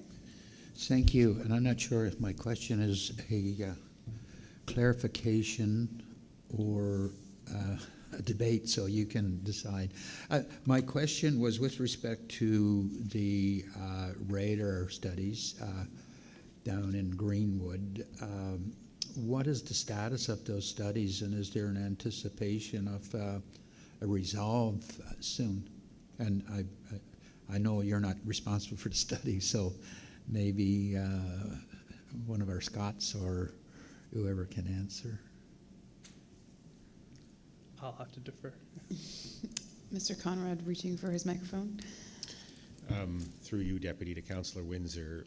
So we are still working through D&D to try to find a resolution. We have briefed the MP, so it is still, we're still, but there's no action at this point in time. Did we not engage a consultant, an I-level expert, who was going to make some determinations as to whether there would be navigation issues, electronic deflection issues, whatever? And was that study report ever completed? In the past communications we've had with D&D, their preference is to proceed in-house and acquire software and train D&D personnel to determine that. So we're waiting for their budgetary cycles and the training of personnel and for them to make that determination of impact. So they want to do their own study and make their own determination? Correct. And we have no idea when that might be? We do not. That's too bad. We have a good initiative there if we could get headwind. My second question is maybe we have some projects that's on hold. Are they likely to be carryover as well? Yeah, so I identified 10 projects that were sort of behind schedule that all carried over into 22-23, so the current fiscal period budget, as well as our other projects that were on hold for external purposes that all would have carried over as well. if I think I understand your question, we're anticipating another round of some project carryover into the 23-24 Yeah. budget as well, but I don't have those specific details at hand. Right, yeah, looking at that pie chart, your first pie chart, I think it looked like half the projects, half our capital would be carried over, or would be asked to be carried over. Did I interpret that right, that first pie chart? Yes, other than, I guess, the distinction that this is the end of fiscal 21-22, Oh, that sorry. carryover has already Yeah, occurred. yeah, right, so they've already been carried over. Okay, sorry, yeah, thank you. Thanks, Counselor.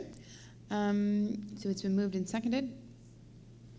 Just looking to call the question. All in favor or otherwise of the motion in front of us, please signify in the usual fashion.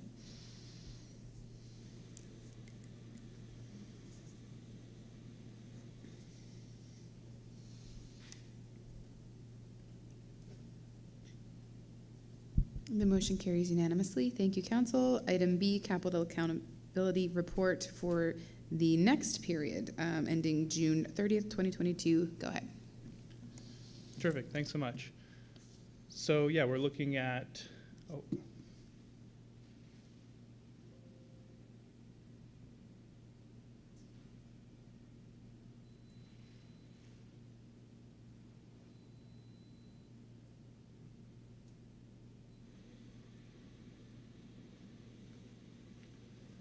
sorry about that, got my slides on there now. So we're looking at the first quarter of the current fiscal year, so that would be the period ending June 30th for 22-23.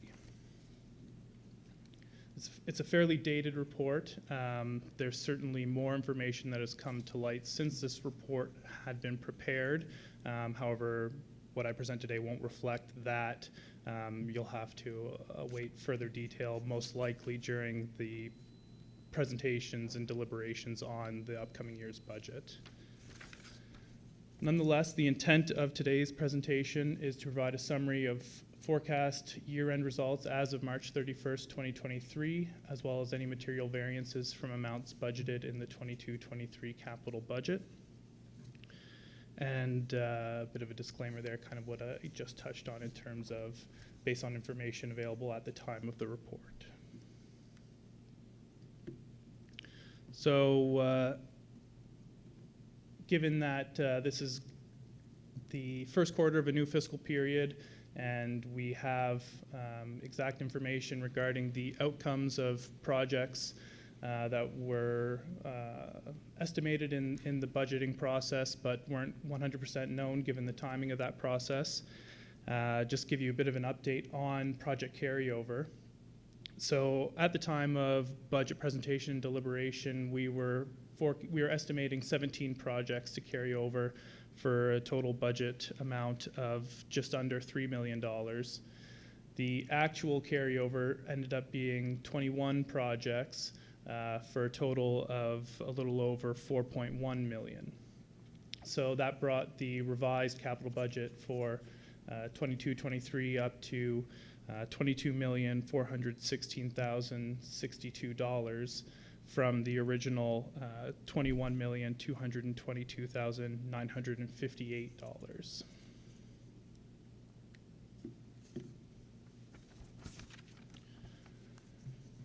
So for the project forecast to the end of the current fiscal, at this time we were looking at possibly 4 projects with deviations. The first being park facility upgrades, which the initial tender for that project had to be canceled and reissued, and the project is not expected to have carryover into next year's budget, but hopefully can be accommodated within the current fiscal year still.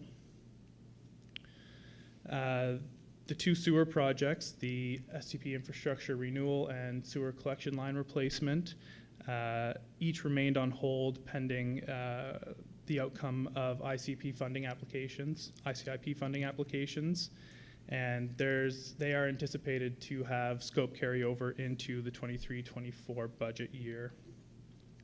The final project on the list there, regional sewer lines, That project had been delayed in favor of advancing the sewage treatment plant aeration project for the regional sewer in order to facilitate the larger than anticipated costs of that project. All the other projects included in the capital budget as at this time were believed to be proceeding on budget. So the financial implications primarily associated with what we're seeing for those 4 projects would be that as of June 30th, 2022, the forecast net budget variance is one of underspending, and if that situation was to hold to year end, our funding sources would be drawn down at lower levels than originally anticipated. So ultimately, that leads to the recommendation that Committee of the Whole recommend the Capital Accountability Report for the period ended June 30th, 2022 as an information item to Council. And I'd happily take any questions on that report. And questions we have. Councillor Armstrong.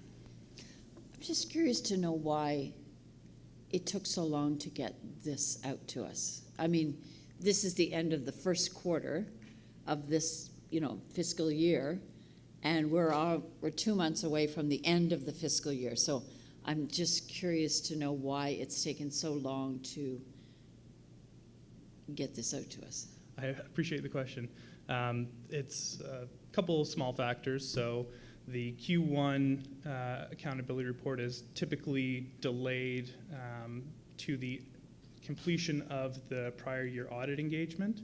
So that would be sometime near late September, so that it can come forward along with the Q4 that covers basically the audited year-end information. So that holds that up.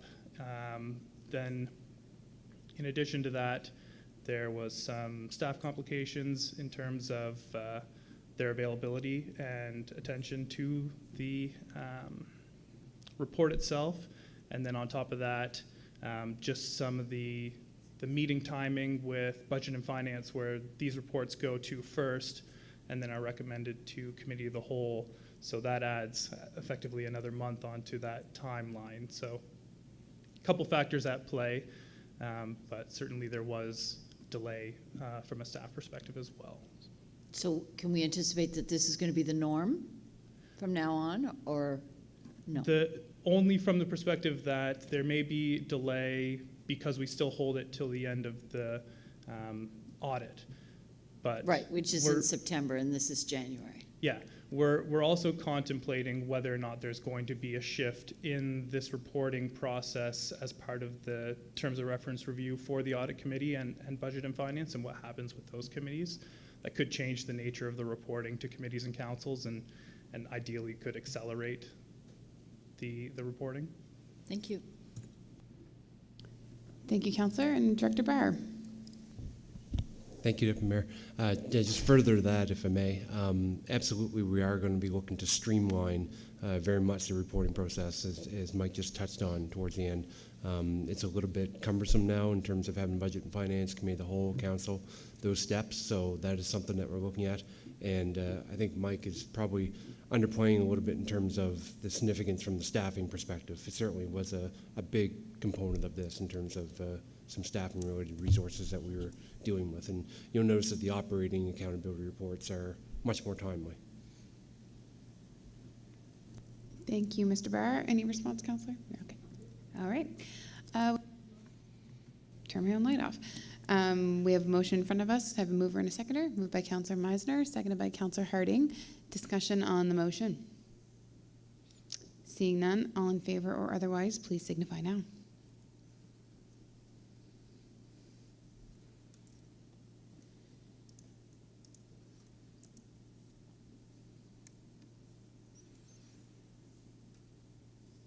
Motion carries unanimously. Thank you, Mr. Livingston.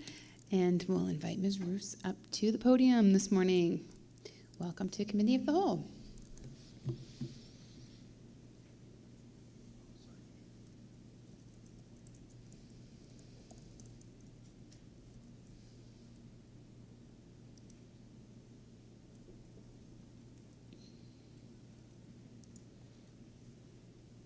Thank you. Today's report is the Operating Accountability Report for the period ended September 30th, 2022. And this report was presented to Budget and Finance during the first part of December. The purpose is to provide a summary of material variances from amounts budgeted in the 22-23 operating budget to actual results as of September 30th, 2022, together with a forecast to the year-end results of March 31st, 2023.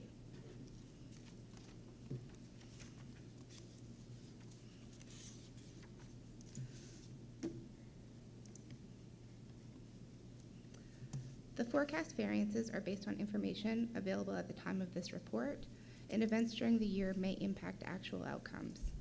Currently, at September 30th, 2022, we were forecasting a surplus of $1,476,000 for the year ended March 31st, 2023, and this is detailed in Appendix A to the report as well as detailed within the body of the report.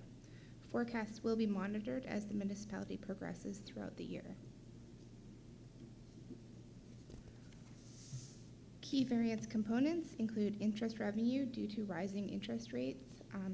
When the budget was prepared, we did factor in some estimate for a Bank of Canada rate increase. However, they have far exceeded our anticipated rates. Salary and benefit savings due to the timing of filling vacant positions have had a significant impact on our operating budget. There's also variances in the annual amounts paid for mandatory payments, some small variances with provincial transfers, and then some revenue variances in relation to Nova Scotia Power and MT&T payments in lieu, as well as some savings with regard to the J-Class road paving program. These variances are all detailed within the body of the report and were presented in detail at the Budget and Finance meeting in December. The report also includes an overview of the balance of the COVID-19 reserve. At September 30th, 2022, there was available uncommitted funds of $389,000. This chart has been updated to include the recent council approvals, which include $75,000 for a permitting and processing review, planning-related consulting of $50,000, and salary and benefit review of $65,000.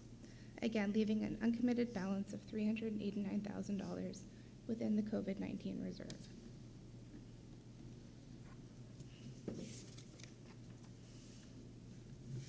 This concludes the main components of the report.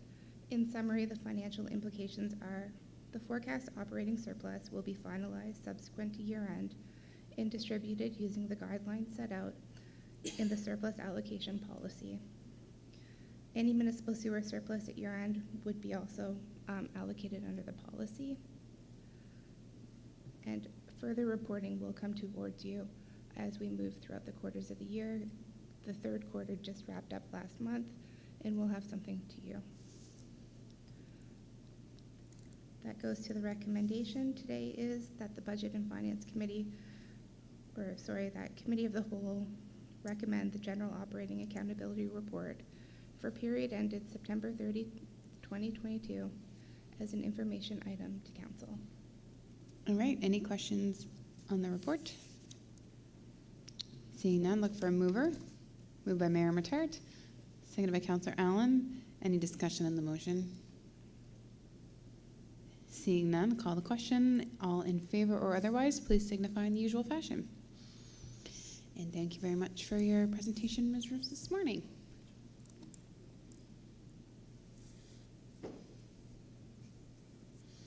Once we receive the results, there we are. Motion carried unanimously. We'll move to item 9, correspondence. We have one item of correspondence from the Nova Scotia Community College Board of Governors, which includes their report to the community of last year, which I believe we all got by email, but good to have as part of the public record. Can I have a motion to receive the correspondence? Moved by Councillor Granger, seconded by Councillor Meisner. Any further discussion? Seeing none, all in favor? Oh, Councillor Windsor, just in the nick of time. Thank you, Madam Chair. The discussion this morning on immigration reminded me of a comment that someone made to Councillor Allen and I last week. We were meeting with the new owner of the Old Orchard Inn and his new manager. And he's a seasoned guy. in terms of work experience. And we were talking about the immigration, and he said his favorite employees over time have been new immigrants and single moms. He's the most reliable and committed employees that he's experienced. I thought that was very noteworthy. So I just wanted to signal that to you. I did have a question related to the tax assessment is out now, and so I think we. I'm just going to pause for 1 second, Councillor. Can we do this under other business? We're Pardon? Still on the motion for correspondence. Oh, sorry. Can I pause you until the next item? Okay. All good. We're just going to vote on the motion to receive the correspondence. I'll come right back. No worries. Any other comments on correspondence? Seeing none, all in favor or otherwise, please signify now.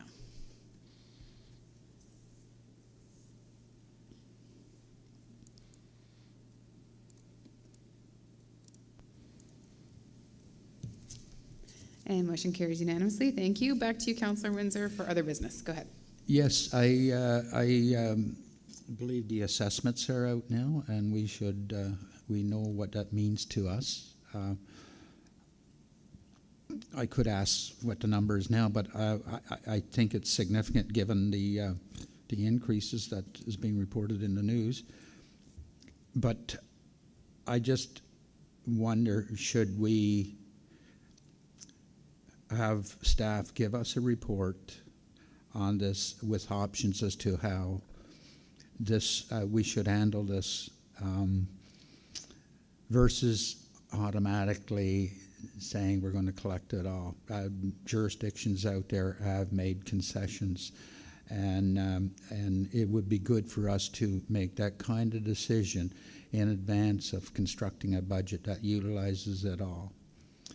It would be just a preliminary decision, and then we know it would be our instruction as part of a fiscal framework for our staff to develop a budget within.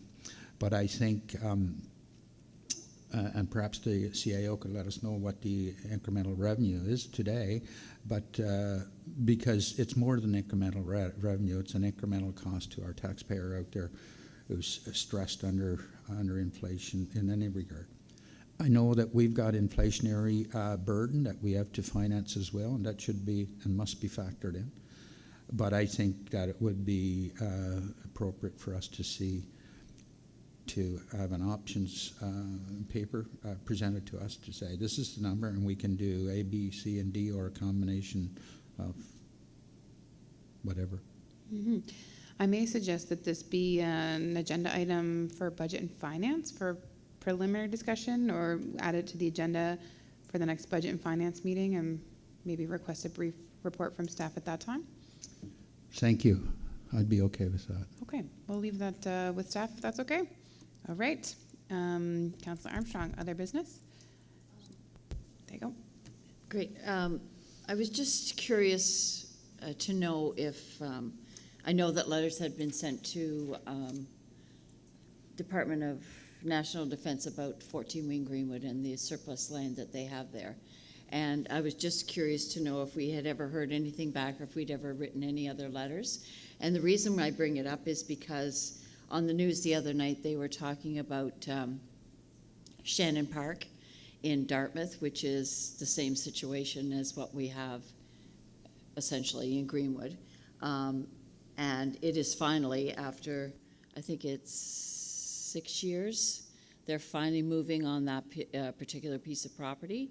It's in the hands of Canada Lands at the moment, and Canada Lands is going to build the new roads, all the infrastructure, before selling it off to contractors.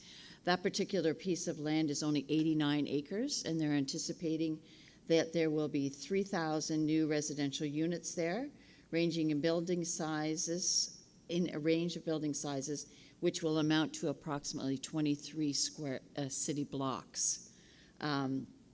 It'll include commercial space, transit hub, active transportation, and green space. And it's been held up, of course, with COVID, city planning, and the unrealized football stadium. So that's what's been holding it up. But when you hear about all the things that is going to happen on this 89 acres, and we know that 140 acres is sitting down in Greenwood, which could have the same potential. I'd like to see us be a little more proactive with national defense, perhaps another letter. Just a thought. Thank you. Thank you, Councillor. Look to our CIO. Is there, or Mayor? Mayor Matard has the light on, so he may be able to respond to if we've had a response yet. Well, if the CIO would prefer, but I can say this much. We did receive response to our correspondence.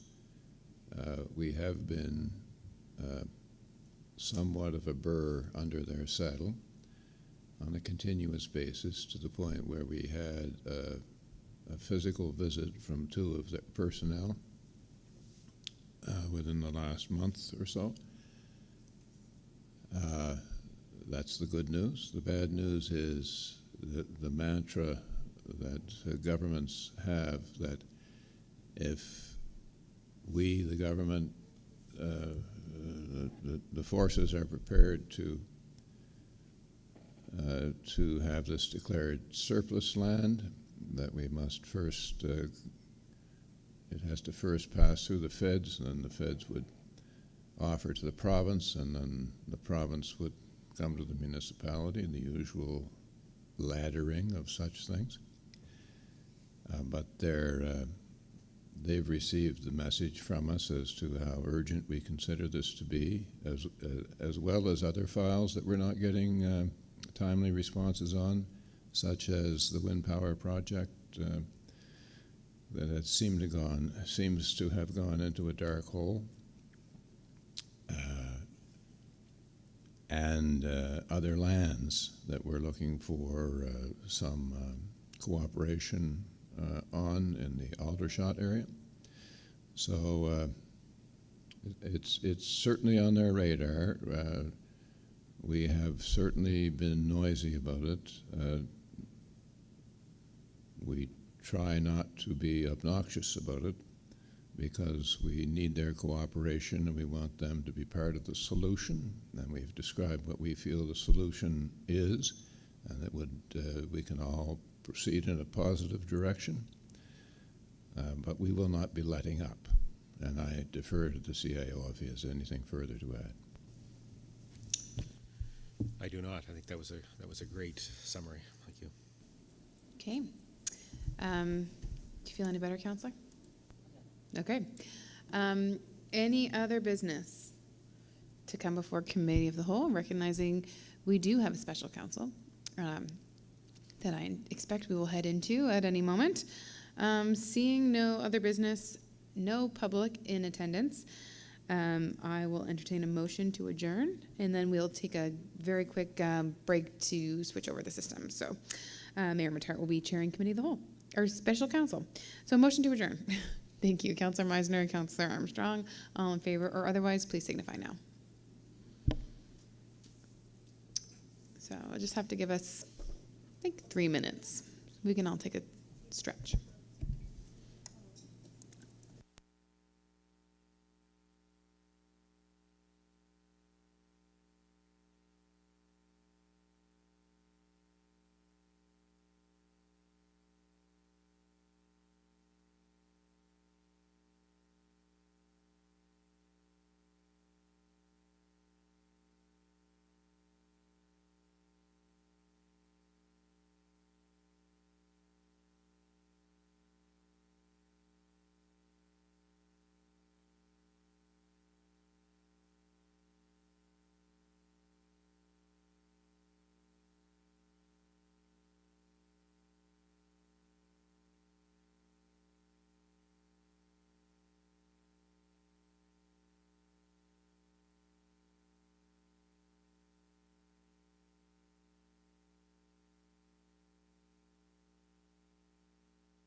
17th. We've just finished up our Committee of the Whole meeting, but there are things that need to get off the table. And I see two presenters in front of me right now. I'm not sure what my marching orders here are, but because they seem to be to let Ashley make her presentation first. No? Are you saying no, Ashley? Because that's going to put you until after lunch. That's fine. That's okay? All right, then we'll stick to the agenda. First of all, a roll call, please, to record digitally the members present.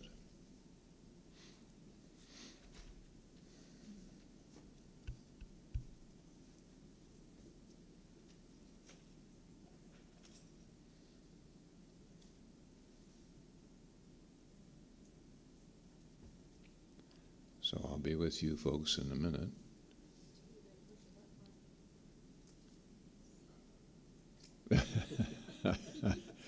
How are we making out at the control table over there?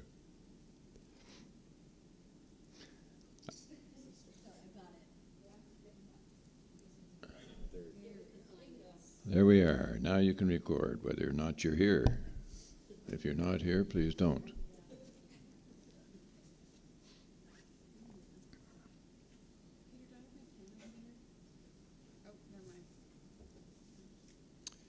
And indeed, all of council is here with the exception of Councillor Killam and Councillor Hertel. At our previous meeting, Committee of the Whole, we entertained a motion to excuse their absence from this meeting, and a similar motion is in order at this present time. Moved by Councillor Meisner, seconded by Councillor Allen. Any discussion on the motion?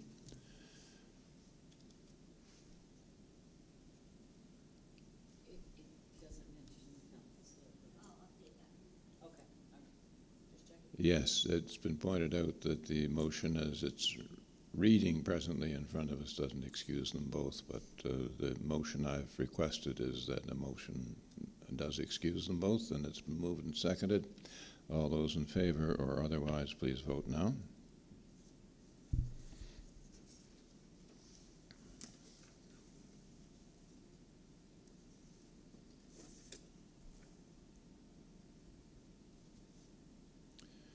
Motion is unanimously passed. The councillors' absences are excused. We're moving now to item 2, approval of the agenda. You've all received a copy of the agenda for today. Could I have a motion to approve? Moved by Councillor Meisner, seconded by Councillor Granger. Any discussion on the motion? Seeing none, all those in favor or otherwise?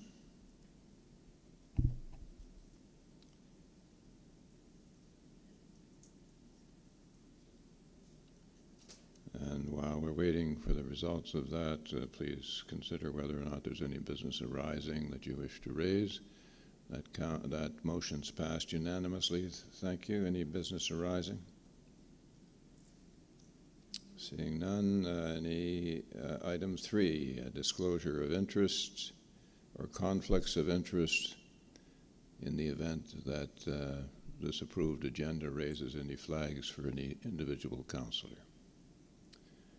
I see no lights, so that moves us. I take it that there are no minutes of previous special meetings to approve. Okay. That takes us to, we're bumping to item 5, administration, and we're going to deal with 5B, which is the proclamation request for African Heritage Month 2023. And we have 2 new faces in front of Council today, and we welcome you both. The first is Ahmed Ali, and we refer to him as Ali, and Grayson Parker. Both are brand new diversity specialists. Welcome to you both, and I'm going to turn your light on and we'll receive your presentation when you're ready. Well, thank you, Council. Thank you for having us today. Well, you have represented us. My name is Ahmed Ali, and I have Grayson Parker here with me, my colleague, and we're here today to present the proclamation request for African Heritage Month in 2023. This request originates from our strategy for belonging, as well as the proclamation's policy COM 02003. Our intent today is to present the proclamation request in accordance with the municipality's proclamation policy. African Heritage Month is an opportunity to recognize, celebrate, and honor the legacy and contributions of people of African descent throughout the King's region and beyond. This time is also an opportunity to recognize the challenges that people of African descent faced. It is important to acknowledge the past and ongoing challenges and to work towards a more inclusive society for all. Section 4.1 of the proclamation policy states that it is policy of the Council to consider requests to proclaim certain causes when such proclamation positively impacts the community. We are entering the 9th year of the United Nations International Decade for People of African Descent. The theme of African Heritage Month 2023 is Seas of Struggles, African peoples from shore to shore. Canada has been celebrating Black History Month since 1950. The month of February was chosen because of the birthdays of Frederick Douglass and Abraham Lincoln, who both played a large part in the emancipation of enslaved Blacks in the United States. In 2008, the Senate officially declared February as Black History Month. Here in Nova Scotia, Black History Month was renamed African Heritage Month in 1996. In 2004, African Nova Scotian Affairs, or ANSA, held the inaugural reading of the African Heritage Month proclamation in the Red Chambers in the Province House, Nova Scotia. Since then, ANSA has been working to expand the awareness of African Nova Scotian Heritage Month throughout the province. As the closest order of the government to the people and community, municipal government plays an important role in building the awareness of community engagement for African Nova Scotian Heritage Month, celebrating the contribution of members of the African diaspora and related activities. Proclaiming African Heritage Month in the municipality is in congruence with the implementation plan of the municipality of the County of Kings Strategy for Belonging, particularly with respect to actions under the African diaspora, anti-Black racism lens, and reparation lens. Proclaiming African Heritage Month allows the municipality to celebrate over 4 centuries of contributions from the African diaspora, including historic Black communities like the communities of Gibson Woods and Pine Woods, through newcomers to the King's region and beyond. Further, an African Heritage Month proclamation assists in strengthening relationships between the municipality and diverse community, builds public trust, and improves collaboration and contributions to the municipality's vision of being a community of communities where all belong. A draft of the proclamation has been included in this package. Financially, there are no financial implications to this decision. This request aligns with our strategic plan, specifically with the strong communities player by way of the strategy for belonging. Implementation will occur by publishing the proclamation on the municipality's website and social media channels, as well as reading the official proclamation at our African Heritage Month proclamation event on February 9th, 2023. Engagement around this work is ongoing as we continue to build a healthy relationship with the African Nova Scotian community on an individual and collective level. An alternative to the proclamation is that the Council may choose not to proclaim February as African Heritage Month in the County of Kings. And our recommendation is that the Municipal Council proclaims February 2023 as African Heritage Month in the municipality of the County of Kings. Thank you. Thank you very much. Does anyone have any questions of the presenters before we proceed to entertain the motion?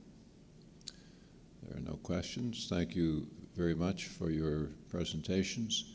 I'm looking for a motion with respect to the recommendation that Municipal Council proclaim February 2023 African Heritage Month in the municipality of the County of Kings. Moved by Councillor Armstrong, seconded by Councillor Meisner. Any discussion on the motion? I don't think the alternative you presented is an acceptable one to this council. And there being no further questions of the presenters, I'll ask you to cast your vote now, yea or nay.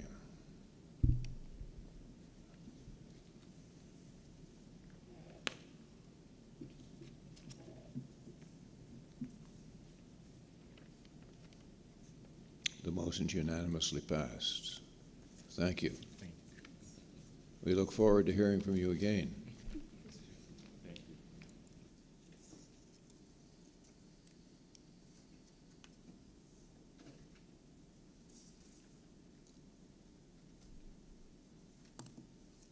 Ms. Brooker, do you feel that you have time to fit your presentation in? I certainly can. We'll stay here just as long as you present, not to worry. So this is item 5A under Administration, Contract Authorization, Federal Active Transportation Fund, and our presenter is Ms. Ashley Brooker. And your light is on, Ms. Brooker, when you're ready. Thank you, Mr. Mayor. Good morning, Council. We'll hopefully keep this short and sweet so that we can continue on with the rest of your agenda package today. So I'm here today seeking contract authorization for the Federal Active Transportation Fund regarding the capital stream. If you remember in July, we did come with some planning related projects for authorization, and now we're here because we heard about our capital projects. So in March of 2022, staff applied for the Federal Active Transportation Fund, which might be referred to as ATF throughout the presentation. The objective of the Active Transportation Fund is to increase AT opportunities in infrastructure throughout Canada via planning and capital. So recently, or in July, we did hear about our 3 projects. For the capital, we have heard about the 2, and the applications are now just pending your motion today. So council authorization is required for the funding agreement to continue on with the process. So under the planning stream, just as a quick reminder for you, we did receive funding for a Safe Routes to School strategy, making connections for the community of AT in Meadowview and North Kentville, and also a Kingston Greenwood Bridge study, so connecting those communities were some of the pieces that we did have already confirmed. So now we're just gonna really quickly highlight the capital stream. So the capital stream is to support new construction or enhancement of existing AT infrastructure with fixed designs and safety features that support active transportation. So this is a cost-sharing program, whereas the original one was a 100% grant funding up to $50,000. This one is 60% that could come from federal sources and 40% could come from all other sources, whether it be provincial, municipal, or other non-government. We submitted 2 applications and they have been approved. The first of which is signage for shared roads and routes. So within our active transportation plan, we have about 62 kilometers of roads that have been identified as potential roads for shared road signage. We have been able to secure funding to implement those pieces within our plan. And we also have another one for Harvest Moon Trail access improvements, recognizing that the Harvest Moon Trail is a major corridor for AT throughout our communities, and there are some opportunities that we could leverage, whether it's new access points or if it's enhancing current access points, where perhaps park and ride opportunities could become available, or other amenities that might help improve accessibility, including any benches, signage, wayfinding, whatever that might look like. We do have some items identified within our AT plan, and then additionally, there are conversations with the Annapolis Valley Trails Coalition coming up to connect on what those could really look like, due to the fact that they definitely are the experts of that trail in our community, and they're such a great resource for us to have. In terms of the financial implications and the cost, so the anticipated cost for the shared road signage is almost $31,000. We did secure 60%, so the municipal funding would be about $12,000. And the creating connections, we had an anticipated cost of $275,000, and we did receive $165,000 to implement that work. So as you can see on your screen, but also in the table in your agenda package, we did receive approximately $183,750,000 to support this work through the Active Transportation Fund. with $122,200 to be left on the municipality. That money was presently budgeted in the current budget year, but one of our recommendations is asking for pre-approval in the 2023-2024 budget. The implementation of such would be that the mayor and the CAO will sign and return the agreements. The recreation staff would be the primary contact, and engineering and public works would be responsible for the project implementation. So we have our first recommendation up on the screen. Mr. Mayor, I will defer to you which order you would like to do the recommendations in. So the first one is that Municipal Council authorize the mayor and CAO to execute the relating funding agreements for the approved projects under the Active Transportation Fund in the capital stream. Alternatively, Council could opt to not approve one of the projects or all of the projects as well. And the second recommendation is that Municipal Council pre-approve $305,950 into the 2023-2024 capital budget carried over from the 2022-23 capital budget project 22-3403 in the GL on the screen, and to be financed with a combination of grant funding from the Active Transportation Fund and long-term debt. So I'll go back to the first recommendation. Thank you, Ms. Brooker. Are there any questions of clarification of Ms. Brooker? Councillor Granger. Thank you, Mr. Mayor. Thanks, Ashley. I just wanted to ask the shared road signage. Does that exist on highways, or is it just back roads, side roads? Yeah, so it could exist on, it is outlined within our AT plans in terms of the specific ones. There are certain pieces, so as an example, parts of the 221, Highway 221 could exist as shared road in that signage, so there could be some minor highways, but not necessarily the major ones such as the 101. So it's a combination of both. Primarily, it's some of those lower traffic, lower volume roads where it might not be appropriate to have a designated lane. Right. Okay. Thank you. No problem. Thank you, Councillor. Any other questions of clarification? Seeing none, I just want to interrupt the process for a moment to, and I do see the Deputy Mayor's light on, to congratulate you for all the work you've done on these items and the funding sources that you've been able to find to assist us in doing some extremely good work. So I just want to get that out there. Deputy Mayor? Yeah, basically you stole what I was going to say. Just that I could cry thinking about how far we've come in this particular area and just how proud I am of our staff for doing this work. It's so exciting to see like real things coming out of it after all the work we put in sort of planning to get to this point is so exciting. So thank you so much, and everybody who's been part of it. Thank you. So now I'm looking for a motion from Councillor Windsor and a seconder, the Deputy Mayor, that Municipal Council authorize the Mayor and CAO to execute the related funding agreements for the approved projects under the Active Transportation Fund capital stream. Any discussion on the motion? Seeing none, all those in favor or otherwise, please vote now.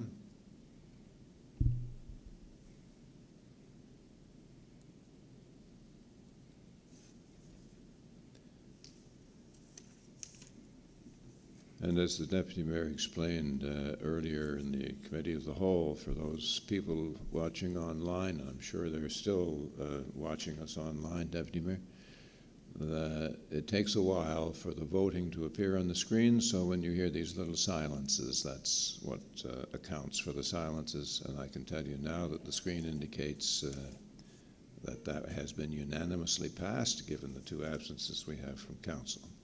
If we could look at the second motion for consideration, and that is that Municipal Council pre-approve $305,950 in the 2023-2024 capital budget, which is carried over from the 22-23 capital budget project 22-3403, GL 21-3-369 2018-124, and to be financed with a combination of grant funding from the Active Transportation Fund in the amount of $183,750 and long-term debt from the municipality in the amount of $122,200. Do I have a mover of the motion? Moved by the Deputy Mayor, the seconded by Councillor Meisner. Question, Deputy Mayor? Thank you. Yeah, just a quick one. I see, like, out of the 5 projects, the 2 capital ones were approved. Does that mean the 3 planning projects were rejected outright, or that they're approved through a separate process? Yep, through you, Deputy Mayor, through the Mayor. In July 26, 2022, we did present the planning stream, so those were all approved as well. Oh, perfect. Yeah. Okay, thank you. Thank you. Nothing but good news here. Any other debate on the question? Seeing none, all those in favor or otherwise, please vote now.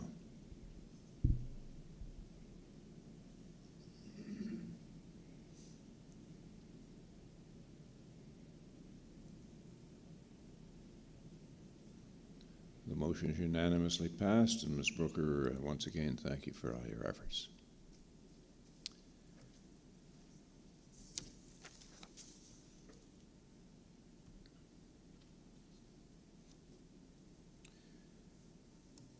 We are 10 to 12. We have under item 4, Planning and Inspection Services, the discussion of the Growth Center of New Minas Secondary Plan, and Mr. Watson, who's going to be part of that discussion, isn't available until 12:30. That being the case, this would be an appropriate time to adjourn for lunch. Can I have a motion to adjourn for lunch? Moved by Councillor Meisner, seconded by Councillor Granger. Discussion on the motion.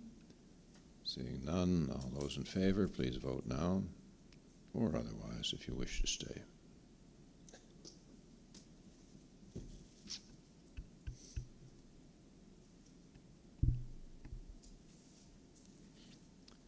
We're adjourned for lunch. Thank you.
Good afternoon, ladies and gentlemen.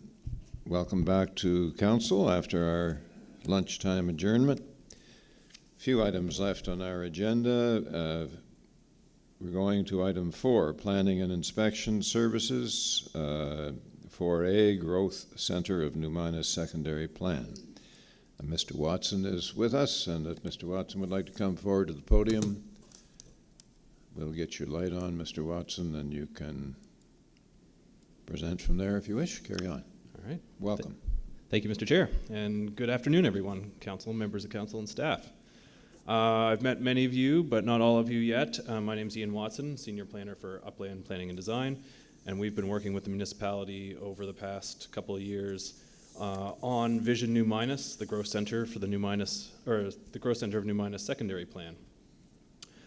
Some of you have seen elements of this, but not all of you, so if you'll bear with me, I will go through the whole presentation on this important project. So Vision New Minas is a project to develop a secondary plan for the growth center of New Minas. This sits within the municipal planning strategy. It's a chapter specific to New Minas that provides an overall vision for future development in the community and provides community-specific policies on topics such as housing, commercial development, servicing, active transportation, and importantly for this community, expansion lands. So the picture on the screen there is the growth center of New Minas boundary. It encompasses both the area north of Highway 101, which is traditionally what you'd think of as New Minas, as well as a large area south of Highway 101, which for the purposes of today I will call New Minas South. A bit of history on this project. In 2013, the village had a successful application to the Nova Scotia Utility and Review Board to expand the village boundary south of Highway 101. And then as part of the municipal planning documents review with the new municipal planning strategy and land use bylaw in 2019, the municipality expanded the growth center boundary to recognize this change in the village boundary. And at that time, as part of the plan review, doing detailed planning for New Minas for the expansion lands was, one thing too many, I think. And so it was put off pending completion of the overall plan to come back as its own project. So once the new municipal planning strategy and land use bylaw were in effect, the municipality and the village entered into an agreement to begin the Vision New Minas project, which started in late 2019. And then in early 2020, we were hired to assist the municipality and the village and the working group in completing this work. So this project was supported by a working group who was responsible for overseeing the kind of policy direction of the secondary plan, participating in engagement, and ultimately making a recommendation to the Planning Advisory Committee on a draft secondary plan. And that group consisted of 2 councillors, 3 village commissioners, and then citizens appointed by the village and citizens appointed by the municipality. So, for those of you who have not been up there, New Minas South is primarily undeveloped. It's a lot of secondary growth forest. It's mostly trees for a good part of it.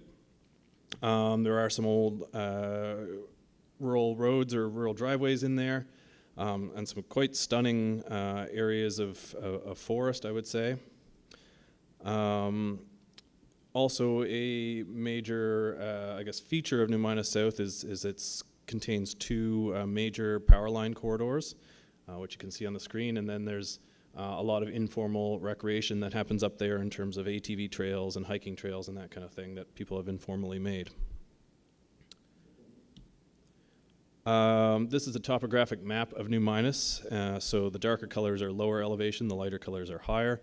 And what this really shows, is as you get up on the south side of Highway 101, there's quite an elevation, quite a slope there. So the highest points in New Minas South are almost 180 meters above sea level, which down at the Cornwallis River is basically at sea level. So there's quite a slope there, which is an important consideration as we think about the future of this area of New Minas. So as part of this project, we commissioned, I guess there was one study commissioned prior to the project, a surfacing study, which I'll talk about, and then as part of the project, we commissioned 3 additional studies to help lay the foundation for the work that would be done. This included a market demand study that looked at residential, commercial, and industrial needs. Some key points from that was that residential growth in New Minas appeared to be constrained by the lack of available land, so a need for new residential lands if residential growth is to happen. That industrial lands are constrained by the well field protections that are in place in New Minas, and that while New Minas South could accommodate industrial uses, there's better areas in the region for that. So early on in this project, the working group gave the direction that that wasn't going to be a focus of New Minas South.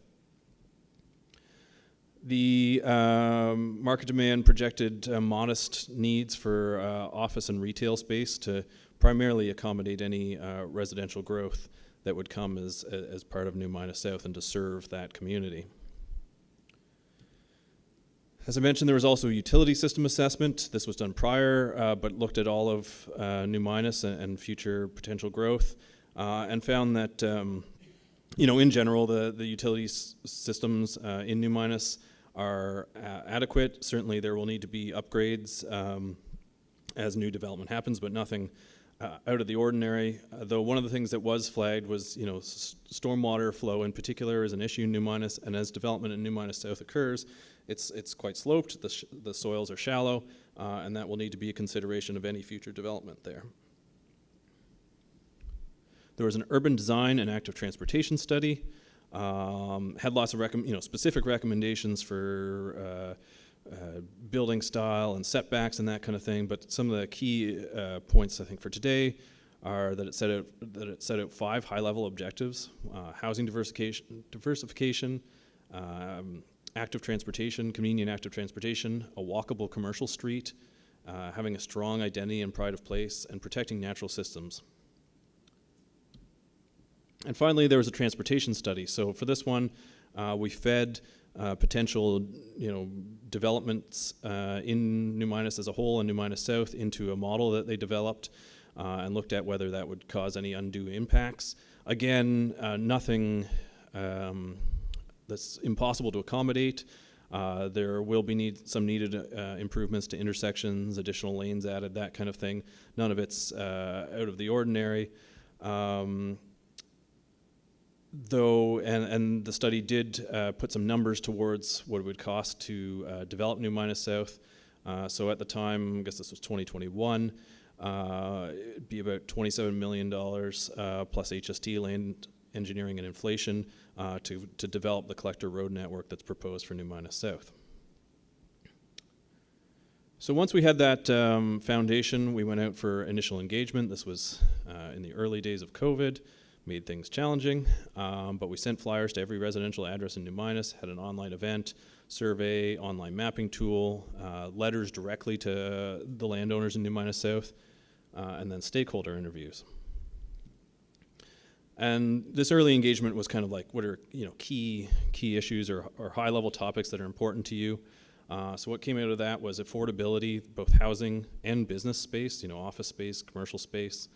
How much people value and want to see more active transportation and open space opportunities in New Minas, making sure that whatever we do is accessible and includes a wide range of people, and that people really want to see, Commercial Street is the heart of New Minas, and people want to see redevelopment and reuse of Commercial Street, and make it a more attractive place for pedestrians. It's historically been very auto-oriented, and making it a nicer place to be was something we heard consistently throughout this phase of engagement. And we asked people their priorities, and some of the top ranked ones were business and economic development, improvements to active transportation infrastructure, using existing developed areas, climate change mitigation, and housing options.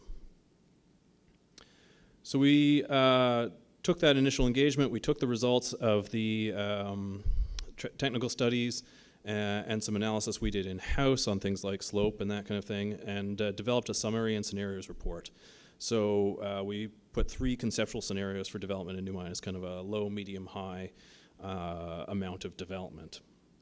And we took these back out into small group public workshops. At this time, it was possible to have small in-person meetings with the COVID restrictions. We reviewed the draft guiding principles, key directions, and the development scenarios. And once again, we heard a lot about housing, needing to encourage diversity and higher densities and affordability. Again, echoing the need to reinvest and revitalize Commercial Street. There was a fair bit of concern at the time about, having significant commercial development in New Minas South and the risk that that would undercut what exists on Commercial Street. But also, we heard a desire for new businesses and an expanded range of businesses in New Minas. We heard a desire for green space, recreation, schools, connectivity, both to the wider transportation network like the Harvest Moon Trail, but also between neighborhoods. There was lots of good examples or suggestions for places where minor, walking paths could make a really big difference for how far people have to walk to get to places. And the environment. This was a really key element, protecting natural spaces, and actually, I should have highlighted this on the topographic map, but New Minas South has a number of ravines, the most famous of which is probably the Eldrick Brook ravine that goes into Kentville, that has an active trail system, but there are also there's 3 more of those in New Minas South that have old growth hemlock they're quite stunning and are also sensitive environments, and something that came out of the phase 2 was a real desire to protect those. So then we kind of went into a third phase. We drafted a secondary plan and took that back out to the public through a survey, online mapping, public workshops. Again, another round of letters to landowners in New Minas South, and following up with stakeholders to review this draft secondary plan. And what we heard at that time was really good support for the approach to Commercial Street, which we'll go into in a little bit. Very strong support for the approach to the County Fair Mall, which we'll also go into in a little bit. People liked the approach to parks and space and trails, the consideration for pedestrians, the mix of uses, the fact that the plan maintains the ravines, and the wide supply of housing that it would promote. There was concern about the amount of commercial space in New Minas South and its possible impact on Commercial Street.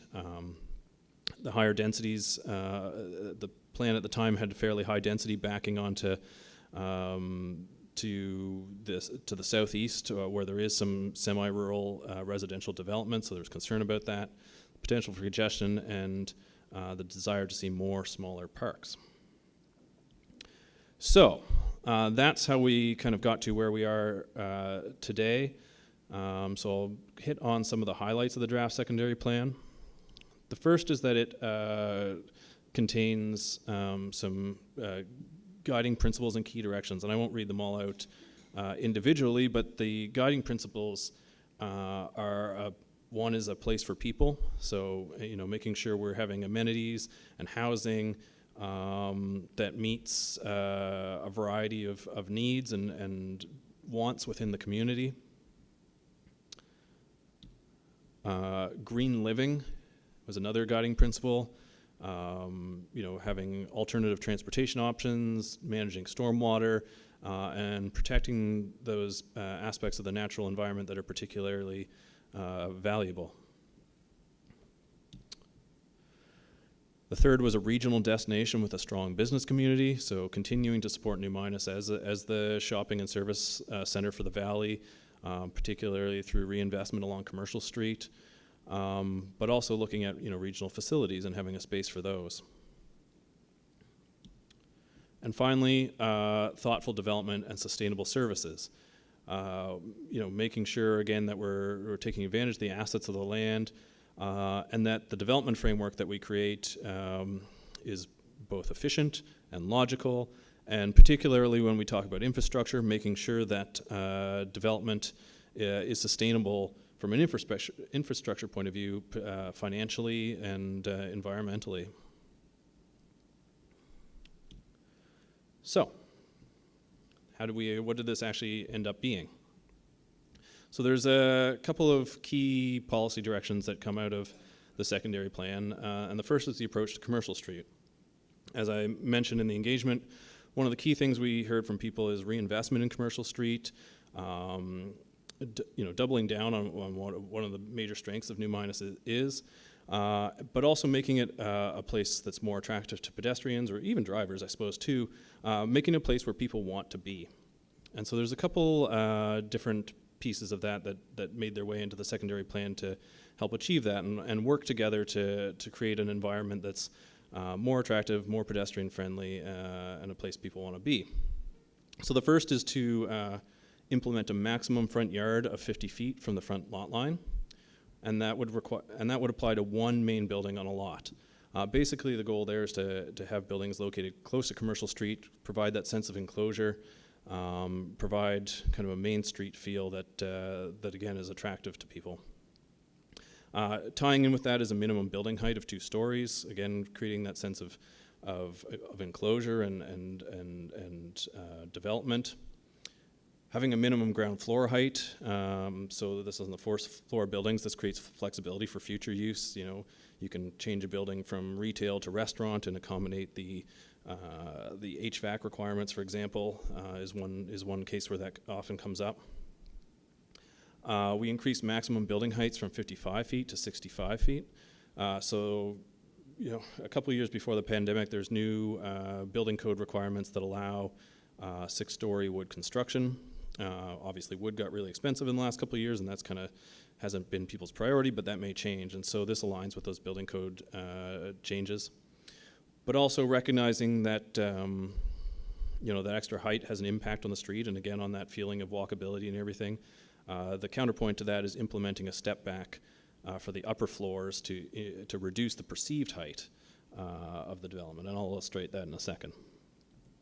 So there's an illustration of maximum setback, kind of the difference as a pedestrian for having a building far from the street compared to close to.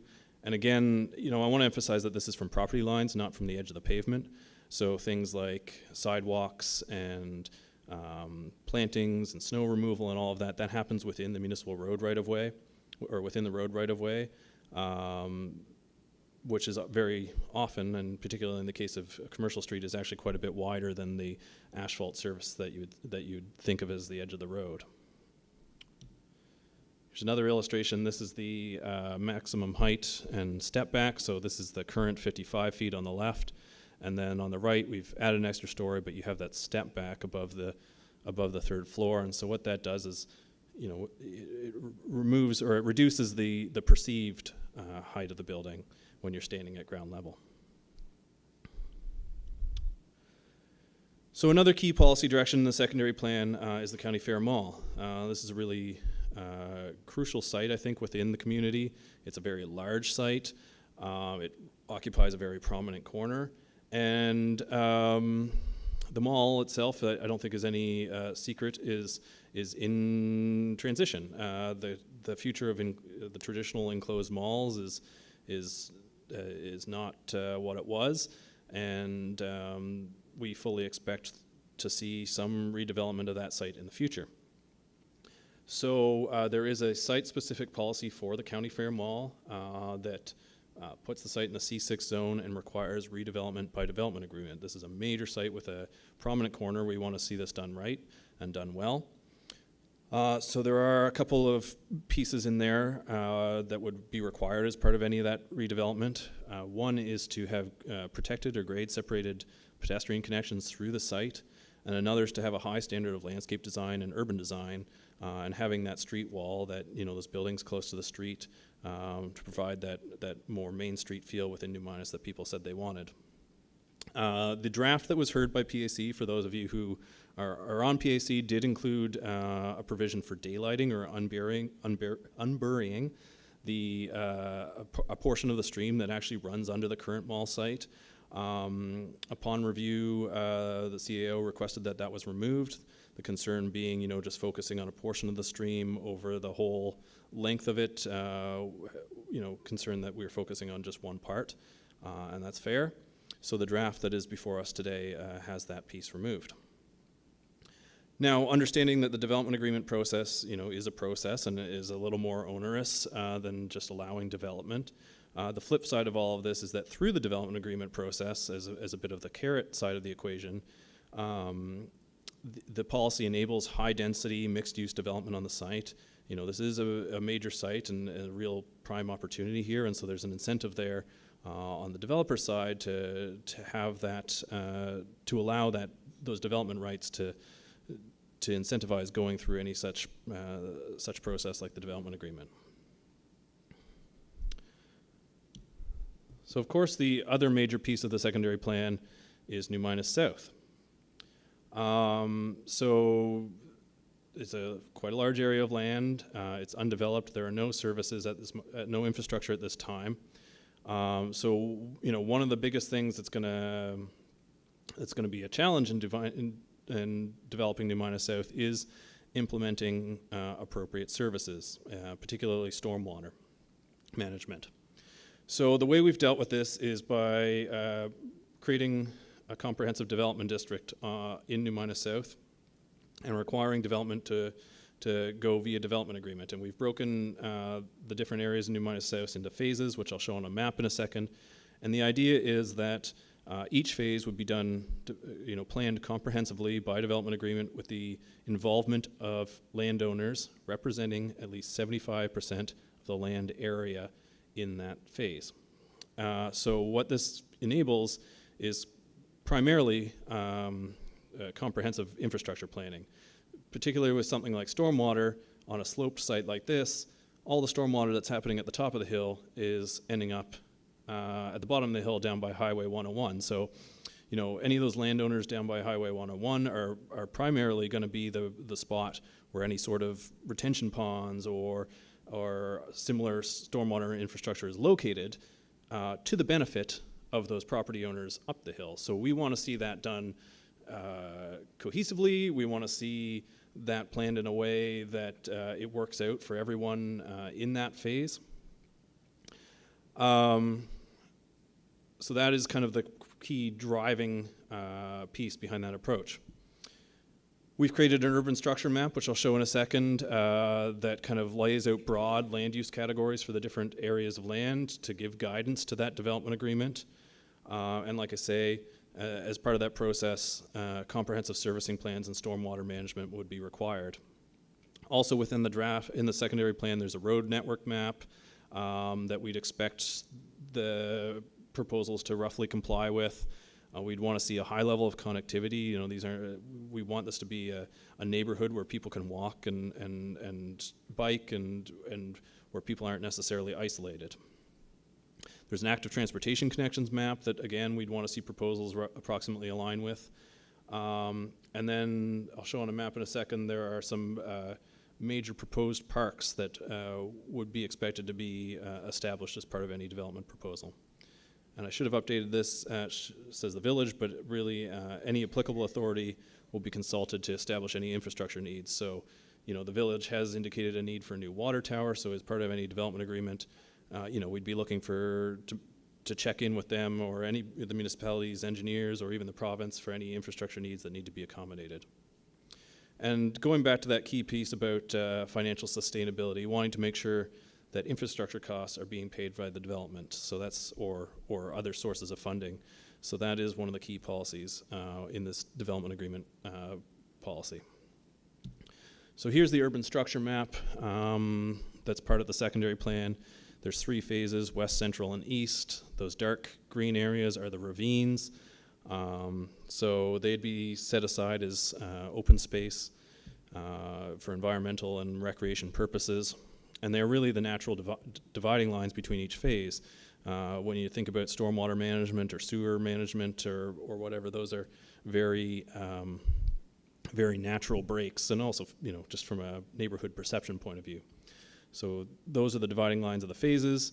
Again, we generally expect development to be in consistency with this larger urban structure. So lower density residential, that's 1, 2, 3, 4 unit type development in the west, and on the southern side, particularly backing on the existing low density residential communities on Forsyth Road. A commercial focus at the new Granite Drive interchange, and then kind of a mixed, the orange there is high density mixed use, so that could be commercial or residential depending on what the market requires. And you can see here the power line corridors of those dash lines. And then this green, light green area is, that is a proposed major nature park.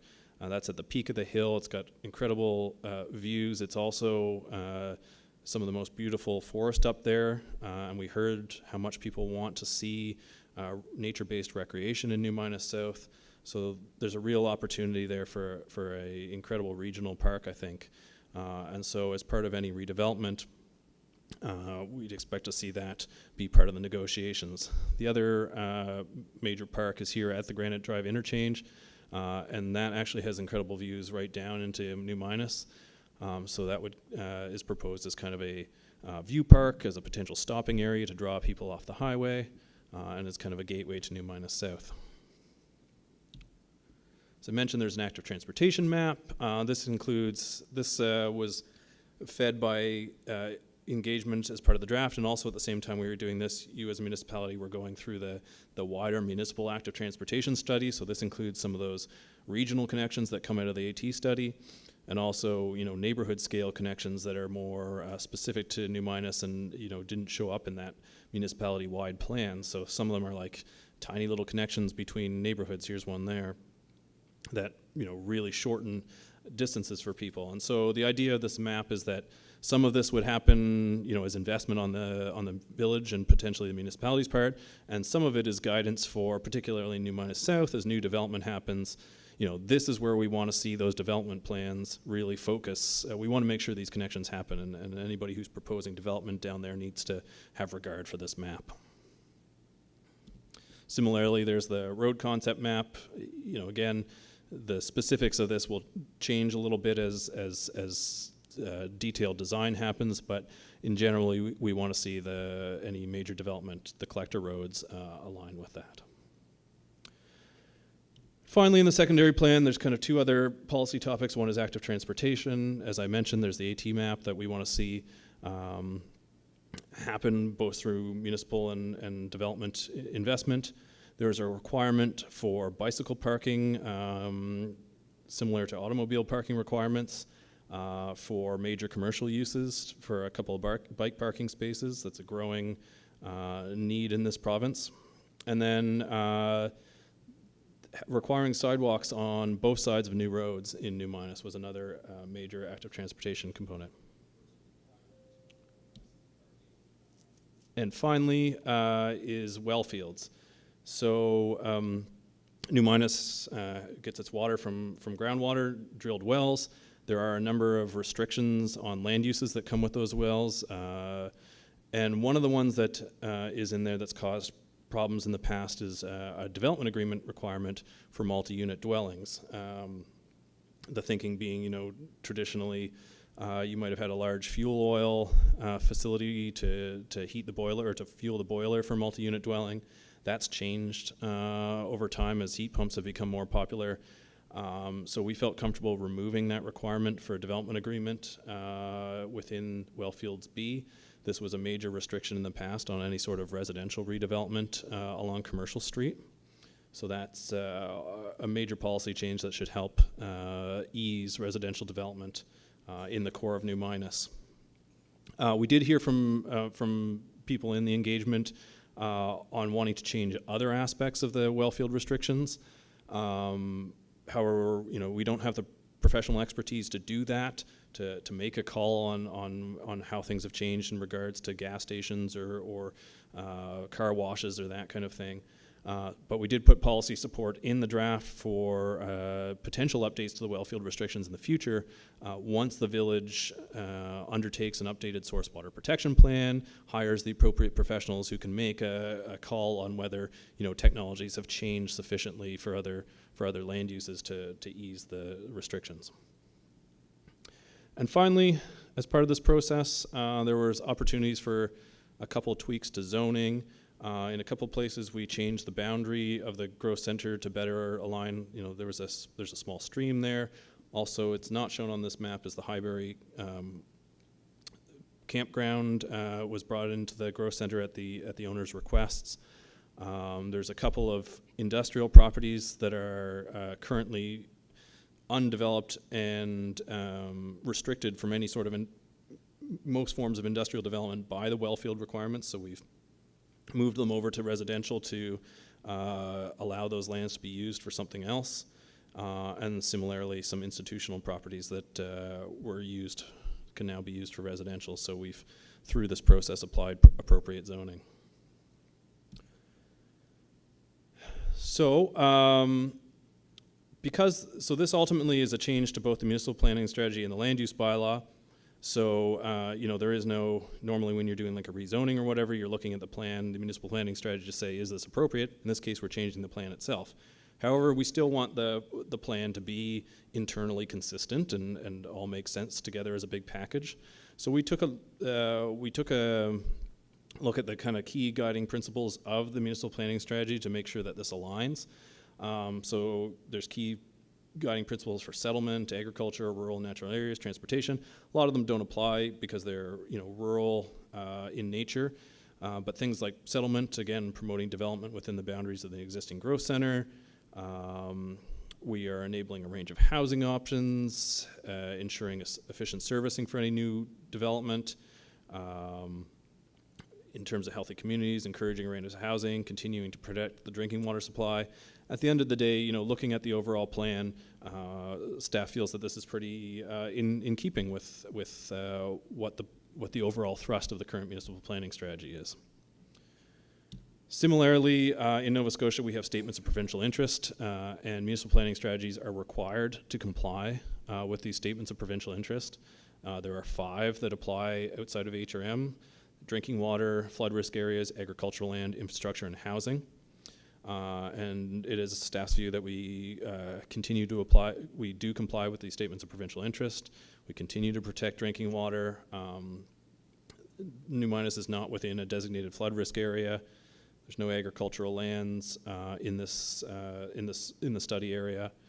And the policies that we've set up encourage efficient use of existing infrastructure and comprehensive planning for new infrastructure. And also we are promoting a wide range of housing types, particularly New Minas South, both in size and form. The policies really support particularly that statement of provincial interest. So those are the highlights. This did come with a positive recommendation from Planning Advisory Committee with the caveat about the change to the daylighting policy. And I will leave it there for presentation. Thank you, Mr. Watson. There may be questions from the group regarding clarification of any comments that you've made in the course of your presentation. Looking around to council for that. Councillor Windsor. Thank you, Mayor. I don't know where best to interject them, but I did have wanted clarification on how the setbacks have been determined. We've changed, and I fully understand the need to bring things closer to the front, and we don't want parking lots like around the County Fair Mall. However, the functionality of a parking lot has to marry with the functionality of a business, say a plaza. And over the past week, I was driving by some plazas and thinking, how would this work with a 50-foot setback? Like there's a plaza across from the theater building with 8 or 10 little businesses. There's one by the theater. There's probably a half a dozen or so in New Minas.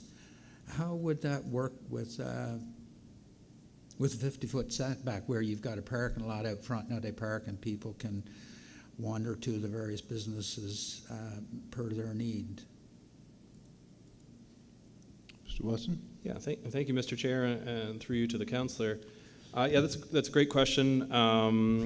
I've actually brought some examples just to touch on that.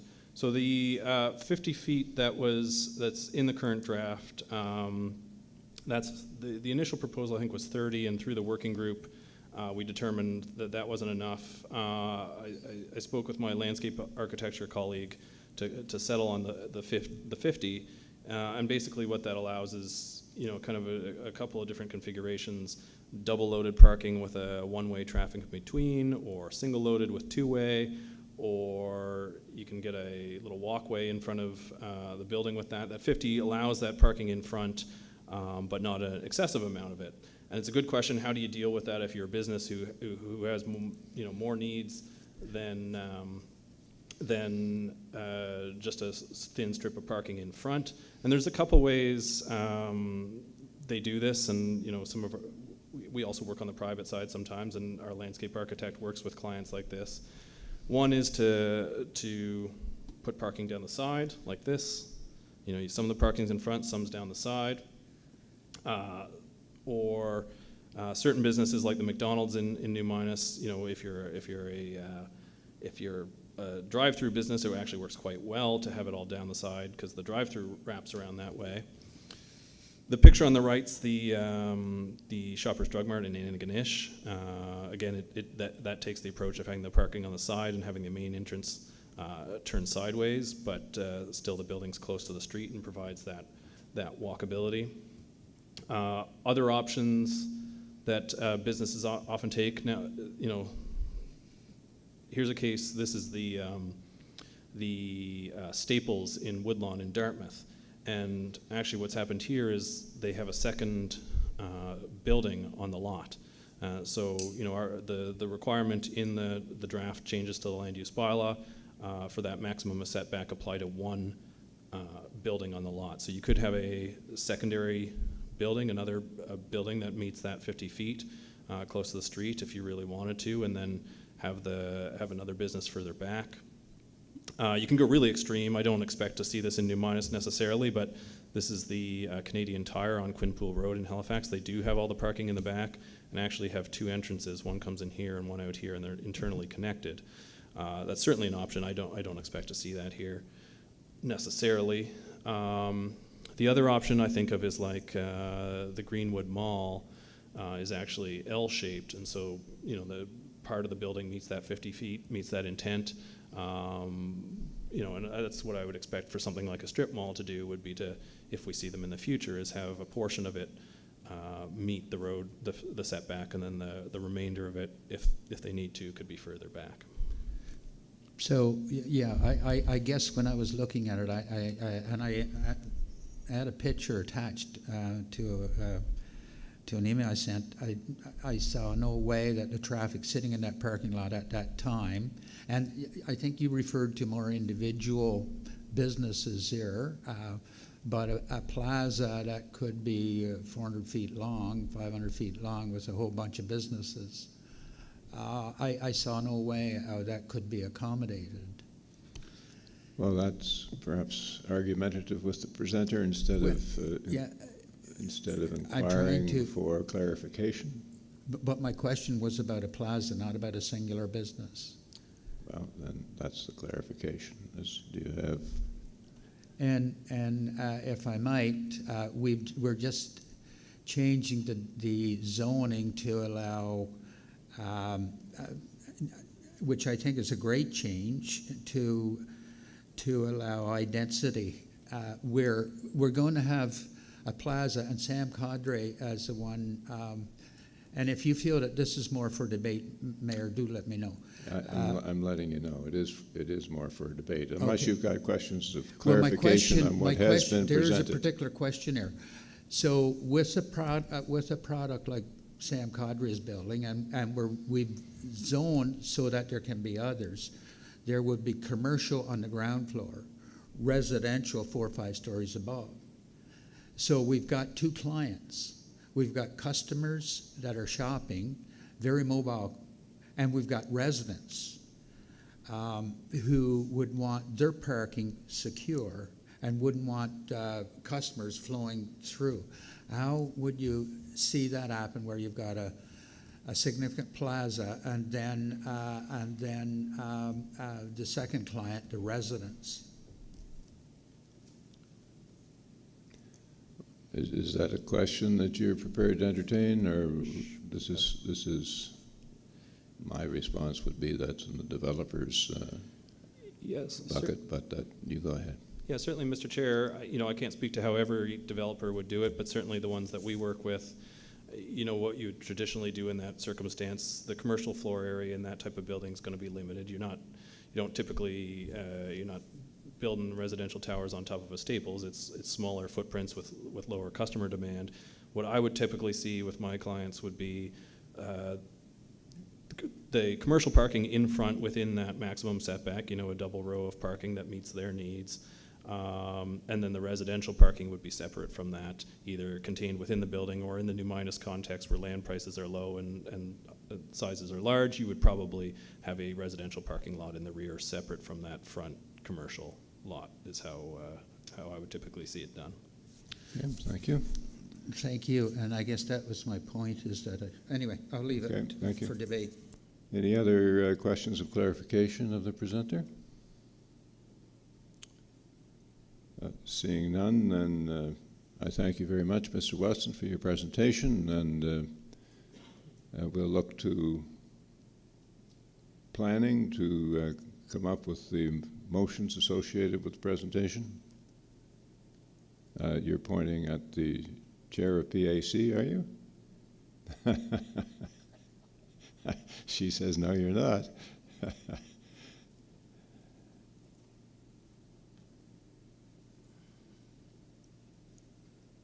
So we'll just wait. We'll wait to see the appearance of the motion, and then we'll enter debate. The motion is that Municipal Council give first reading to and hold a public hearing. I should have passed it to Councillor Armstrong.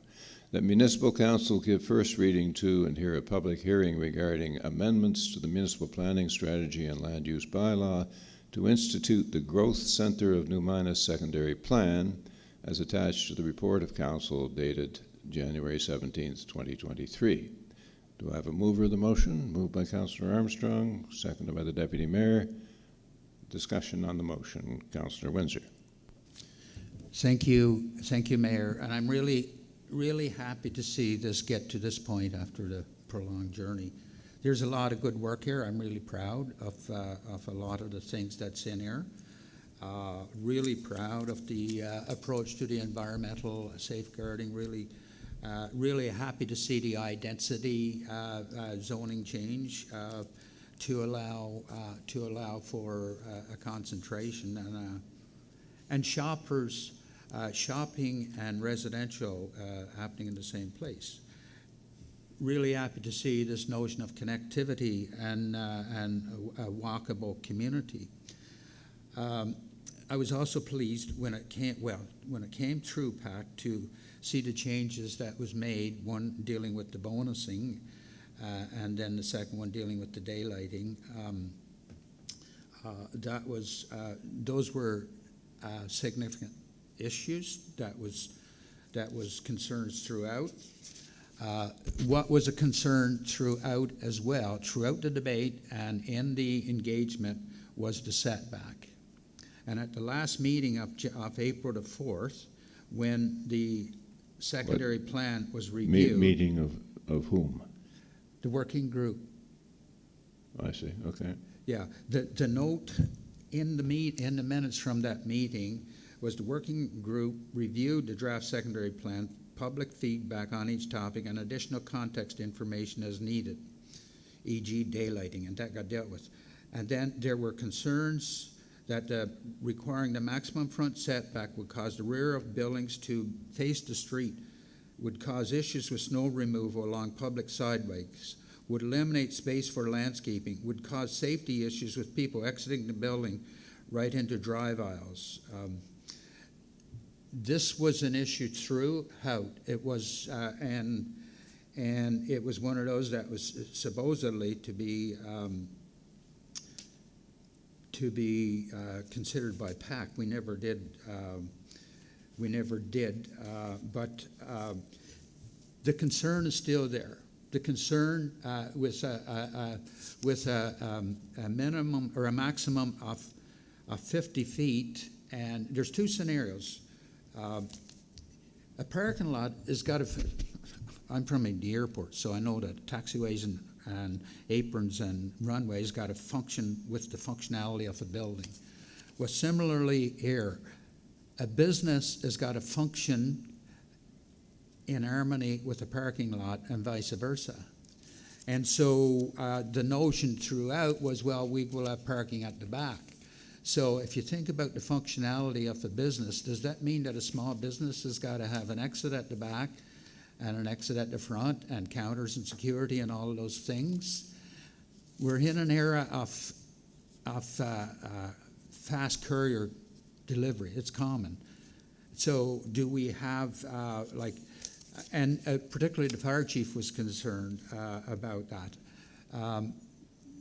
We got to have room for parking. We got to have room in the winter for 10, 15, 20 feet of snow, which will accumulate. And we've got to have room for walking and safe entry and exit into the stores. So, so this 50 feet and the view of the people that have had concerns, and obviously the concerns was put into the minutes of the last meeting, has not been addressed. And so the business has got to function, but the parking lot has got to function. There was reference to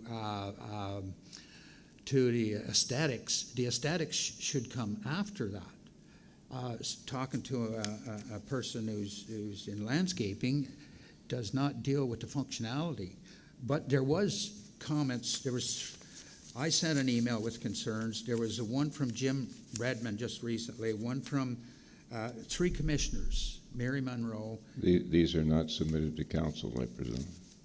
Well, I submitted them last night, which was late in the game. I was hoping that this matter would come to an easier result. But the point is, the concerns were there, and they have not been dealt with. And we know accessibility is going to require apparently sidewalks to be extended to 5 feet down the road. That's going to encroach a little further. So how do we, and if we talk about a parking lot at the back, we put the business in the position of having to have a back entry where probably you've got trucks unloading and entering, and a front entry because we've got a front. So it seems to me it doesn't consider the functionality, and I'm not aware that businesses were consulting on how this would work inside their operation and externally.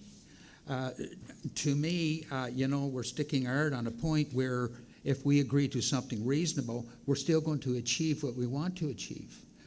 I paced off the distance that the plaza across from the theater was. It was 130 feet. And when I took the picture of the parking lot, it was maybe 50, 60% full. But that wouldn't go within a 50-foot setback. There was comments in there from one of the people who sent, we want to make it walkable and friendly. We're not leaving any space for trees, to plant trees, because that's part of modern, communities are doing that to modernize, to respond to the need for carbon, to deal with carbon, planting trees. We're not leaving space for that.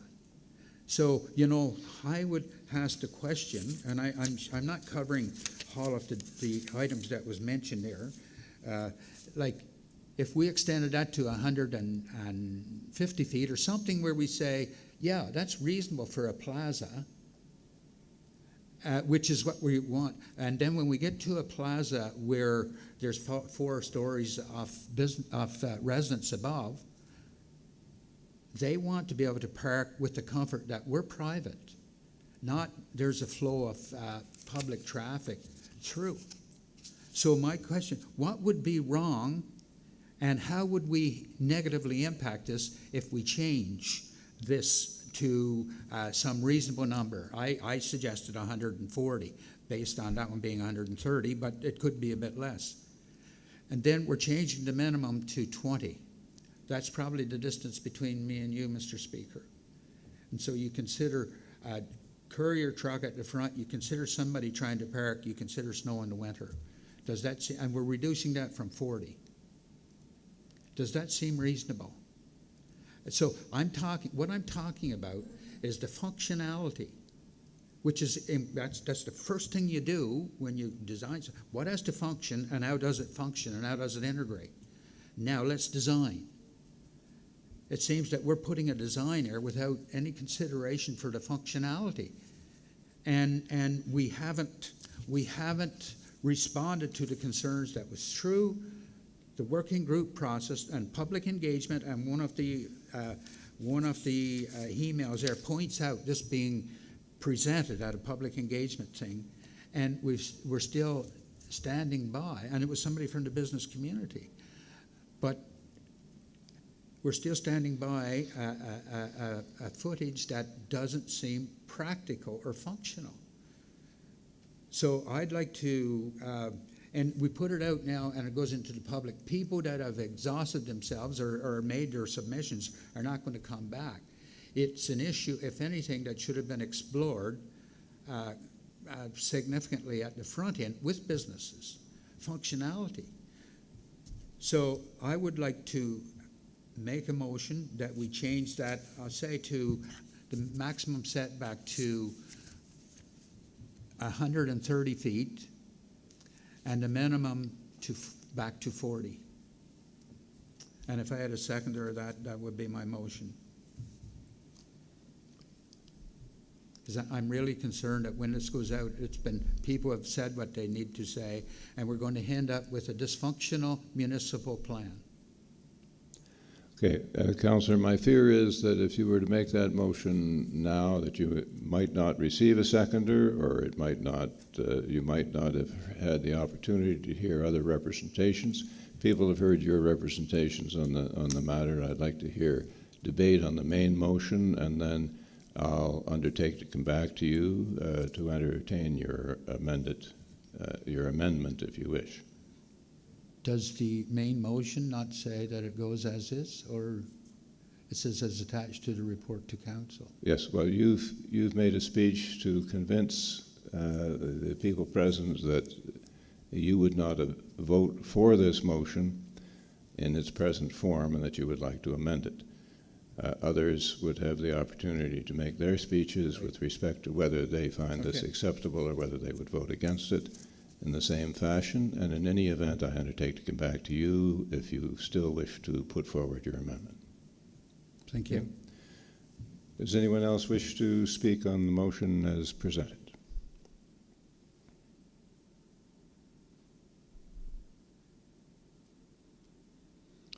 No? Well, I will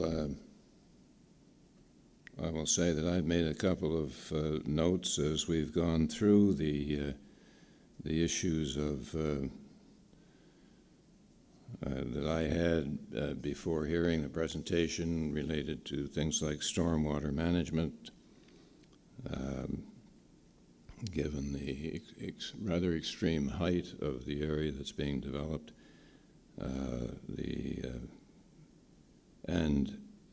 I did indeed make a note of the maximum front yard setback of 50 feet, but that was explained satisfactorily to me by the suggestion that, first of all, there could be more than one building located in the development, and that as long as one of the buildings was within that setback, that would be satisfactory. Plus the discussion presented by Mr. Watson around the fact that we're not talking about totally parking in the rear, we're talking about parking on the side as well as the front and the rear if necessary, but I take the councillor's point that deliveries would likely be made in the rear.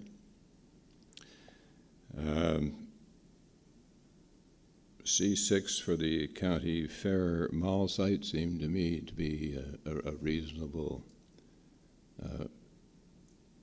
suggestion, so that this can be managed by development agreement, and the developer himself or itself or herself would certainly have a lot to say about the manner in which parking was managed and the location in which parking was managed and what amenities would exist on the front of the building. And I understand the desire to have a streetscape that doesn't have these gaps and juts in the streetscape. So I'm convinced by and large that that the traffic issue can be, the parking issue rather, can be accommodated. And my other questions that I had have been answered. But I'm certainly anxious to hear from anyone else, and therefore I would be voting in favor of the motion, but I'm certainly anxious to hear from anybody else who has a differing point of view or the same point of view. Deputy Mayor? Thank you, Mayor Mattard. So I will be voting in favor of the motion as it stands. I've been involved through this process. It's particularly kind of close to my heart as someone who had the privilege of writing my master's thesis on the community of New Minas and on Wolfville, and comparing the growth and development of those two communities using a lens of politics and human interaction. So I have really enjoyed going through this process and seeing how New Minas has had so much potential in the past, has so much potential in the future for growth and for serving the greater community. One thing, as I was writing my thesis, that I noticed about all of the different plans that this county has had for New Minas is they've always been very of their time. So in the 70s and 80s, the planning was very much around cars, around planning for a community that people would drive to and park and go in. And we really built it around the driver. And I think that at the time that was considered ahead of the curve and probably very smart based on the trend of where things were going.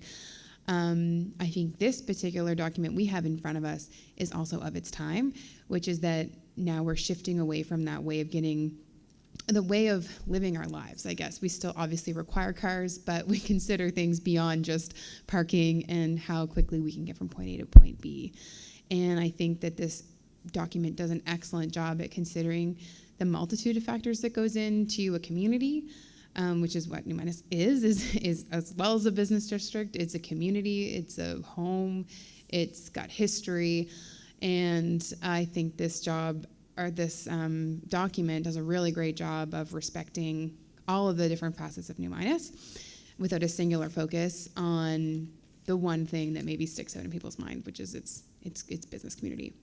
So I am proud of this document. I think this document is of its time and also potentially ahead of its time, potentially on the curve, and hopefully will set a really excellent example in years to come for communities who are balancing incredible growth, that are desirable places to be and live and shop, and that I think we will look back at this and not regret, I don't think, any of the decisions in it, because it's a document of compromise, it's a document that's progressive, and it's one that we can be proud of, that we were around the table when it came to fruition. So I do support the motion, and I'm excited to move along in this process and see what happens next.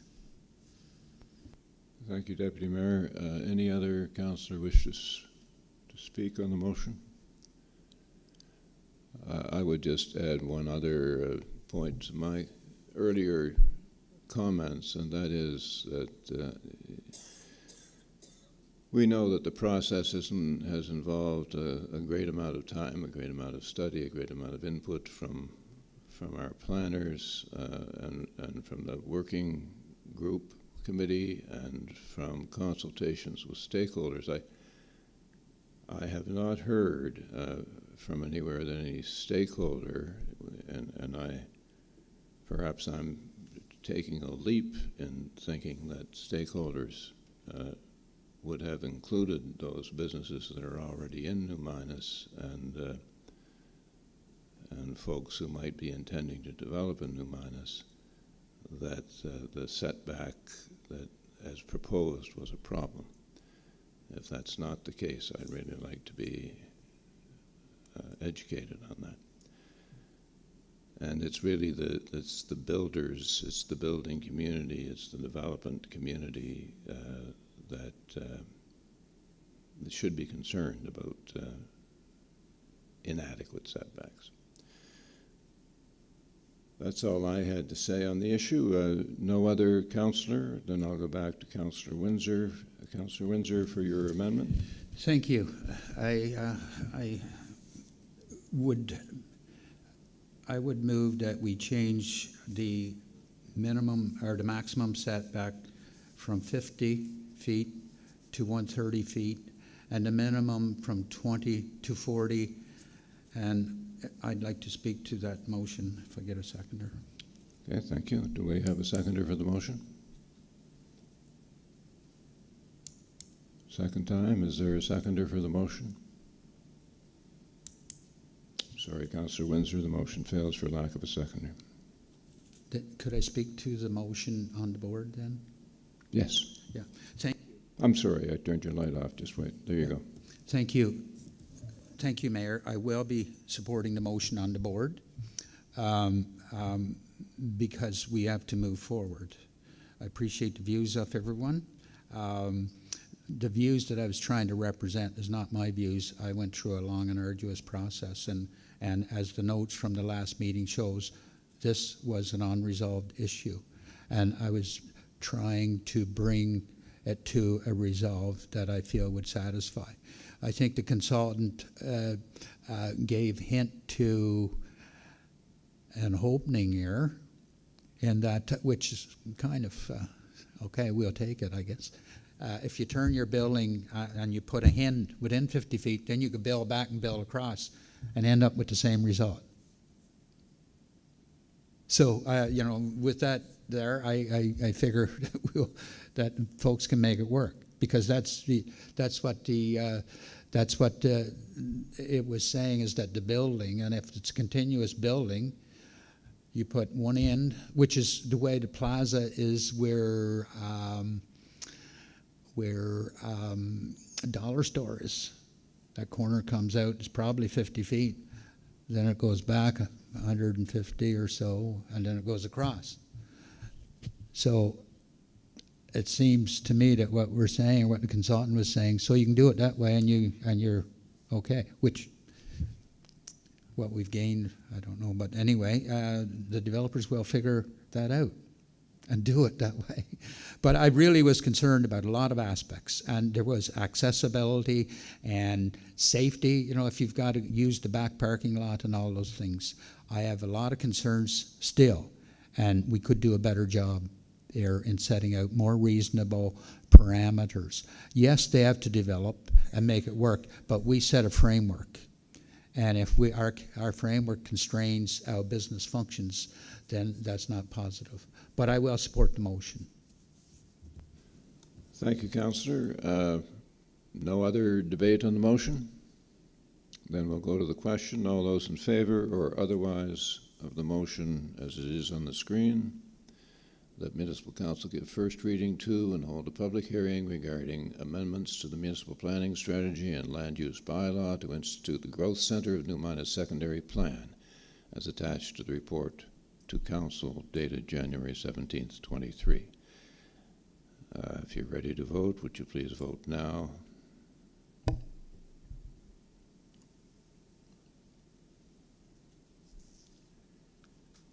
And it bears repeating, certainly for those that are watching us online, that this matter goes to public hearing. Looking at the board, Councillor Meisner is absent from her seat, as she had indicated earlier that she would have to leave for an appointment and wouldn't be returning. So absent her, this motion has been passed unanimously. Thank you. And thank you again, Mr. Watson, for your presentation.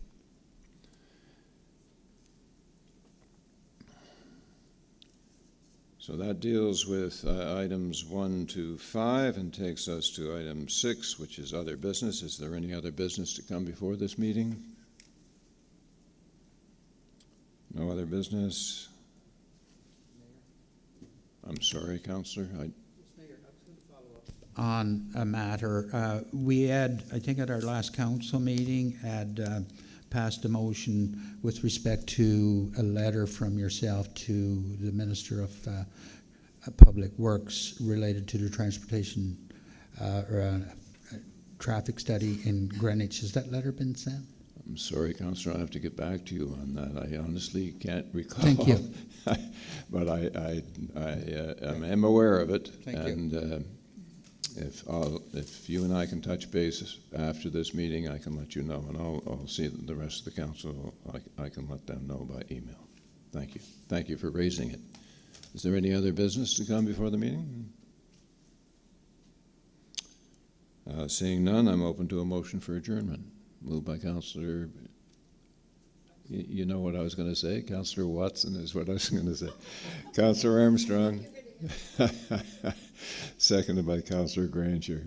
Any discussion on the motion? Seeing none, all those in favor or otherwise, please vote now.